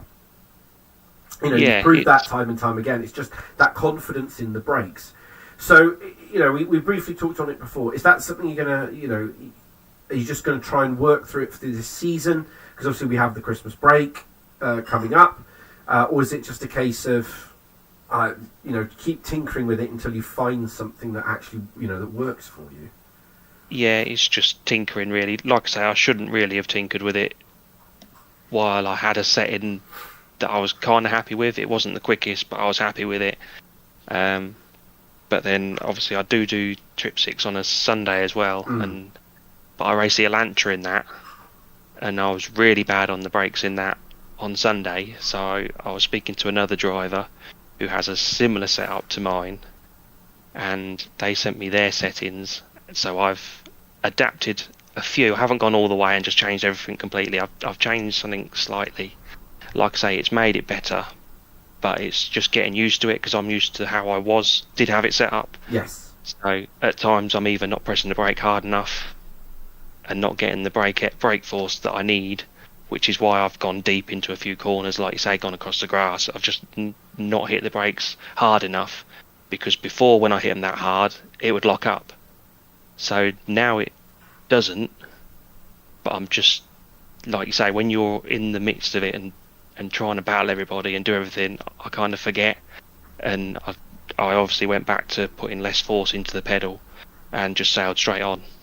So that's just me, but like I say, hopefully for next week and the week after, I'd have practiced it a bit more and I might be a bit more consistent with it. But I mean, you've got to take the positives though. Yeah, of course. 2 8s and a 6. Yeah, I'd have took that. If you'd have offered that to me before the start of the evening, I'd have took that. I'd have bit your hand off for it. So yeah, you take it as it's. You take it as a. I think it's a great positive. To be perfectly honest, I think it's done really well. Again, I just want to quickly touch on your tyres. I mean, how were the tyres? Because obviously Stu mentioned that his front left was basically cooked. But again, it was rather hot. Yes. Were you finding the same that as well? It was hot, and you eat more of the front left than any of the other tyres. Obviously, the two rears you don't eat because it's a front wheel drive car and the front's doing all the steering and everything. So, but yeah, front left did take a bit of a hammering. But to be fair, the Renault was all right, really. I'm just not as quick as some of the lap times that they can put in. So I probably looked after my tyres a little bit better because I wasn't as quick.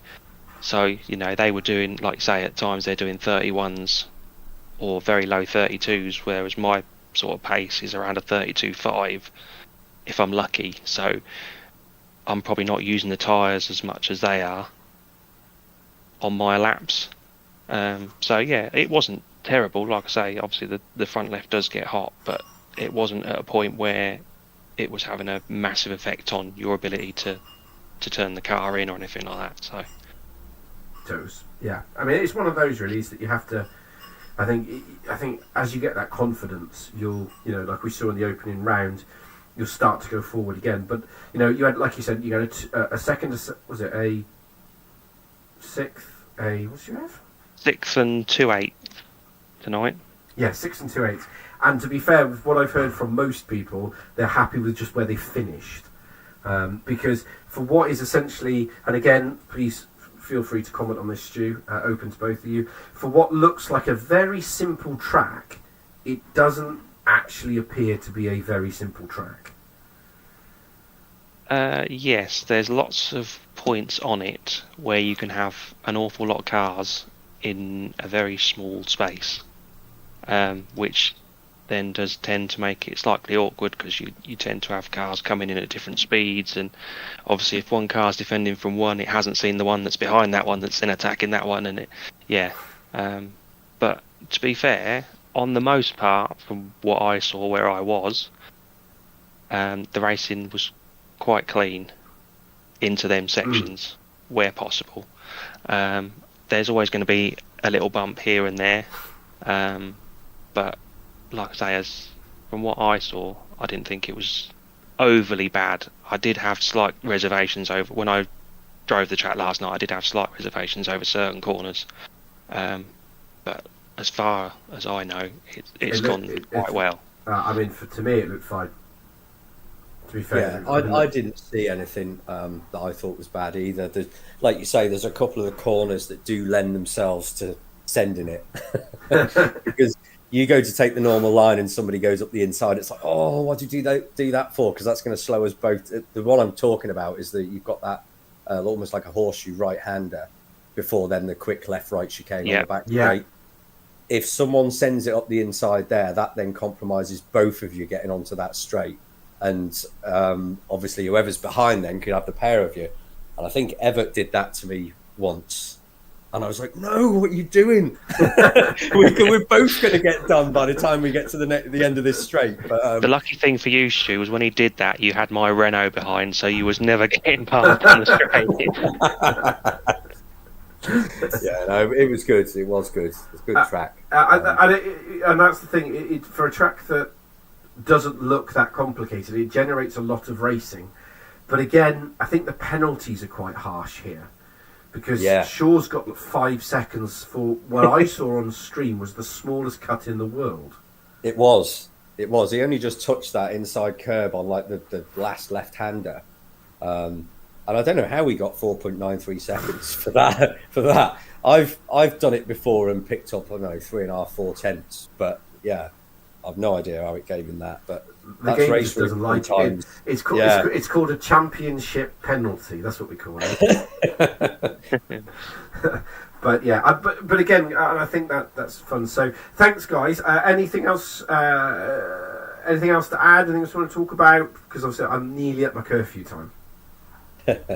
I'm good. No, like Cool. I said, it's been a great night racing. And yeah, I had some really good battles with Papadin and Van Skeppen. Yeah, awesome. But cool. There are a couple of comments just while you're on here before I shut off. So Poddy's still listening. Hi, Poddy. He says I'm going to be a helper. I don't know who Poddy's going to help. He's going to help somebody. He's going to help somebody win a championship.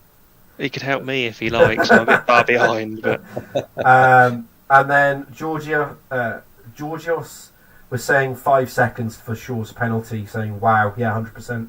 And Trebek came on as well, and he said didn't expect to win today, because he was one of the first commenters that said, "Here's my racing excuses. I haven't practiced. I'm rubbish. Blah blah blah." And then he goes and wins it. There you go, ultimate racing excuse. Right, brilliant. Thanks, guys. I will see you next week. As always, well done on your finishing positions. The championship is blown wide open, so I think this is going to be super exciting. And yeah, enjoy the rest of your evening, you two. Cheers, Andy. Thanks, Nice mate. one. Cheers, Stu. Yeah, nice one, Ross. All right. So, as always, thank you for those of that have stuck with the stream for this long. Poddy saying Stu and Shaw. So there you go. Confirmation that Poddy Flack it will be a rear gunner for Stu and Shaw's into the final round. And I think that's how I think that's what it's going to come down to. It's going to come down to who has the ability to help somebody else win a championship. And we've seen it before in the Tcsrl. It's part of the things that happen. And we're going to see it again. Nenad might benefit because I think Nenad races under the Agir banner. So he's going to have the likes of Opalik there to help him. So that's going to be interesting to see. If there's, Jean Petra's an outside chance here, and he races under the Trip 6 banner. So, Simon Trebek's going to help him out. It's all to play for, basically, for the final 6 rounds that we've got coming up. If you haven't done already, please like and subscribe. As always, share the stream with everybody. It's a family stream, as always. If you haven't done it already, get yourself onto our Discord. That's where you can find us. Like I said, we are full for this championship. We have a massive waiting list, unfortunately. But the server is open. It's part of the Tcsrl community. And you can race with the guys that you've seen tonight. And they're a great bunch. They will help you out. They'll offer support on how to set your how to set your pedals up. It's a closed setup, so we run whatever the game runs. But ballast and tyre wear is applied, which can be tricky. So that's where it is. So again, thank you for watching me, and as always, good night, good evening, good morning if you're there as well. Goodbye.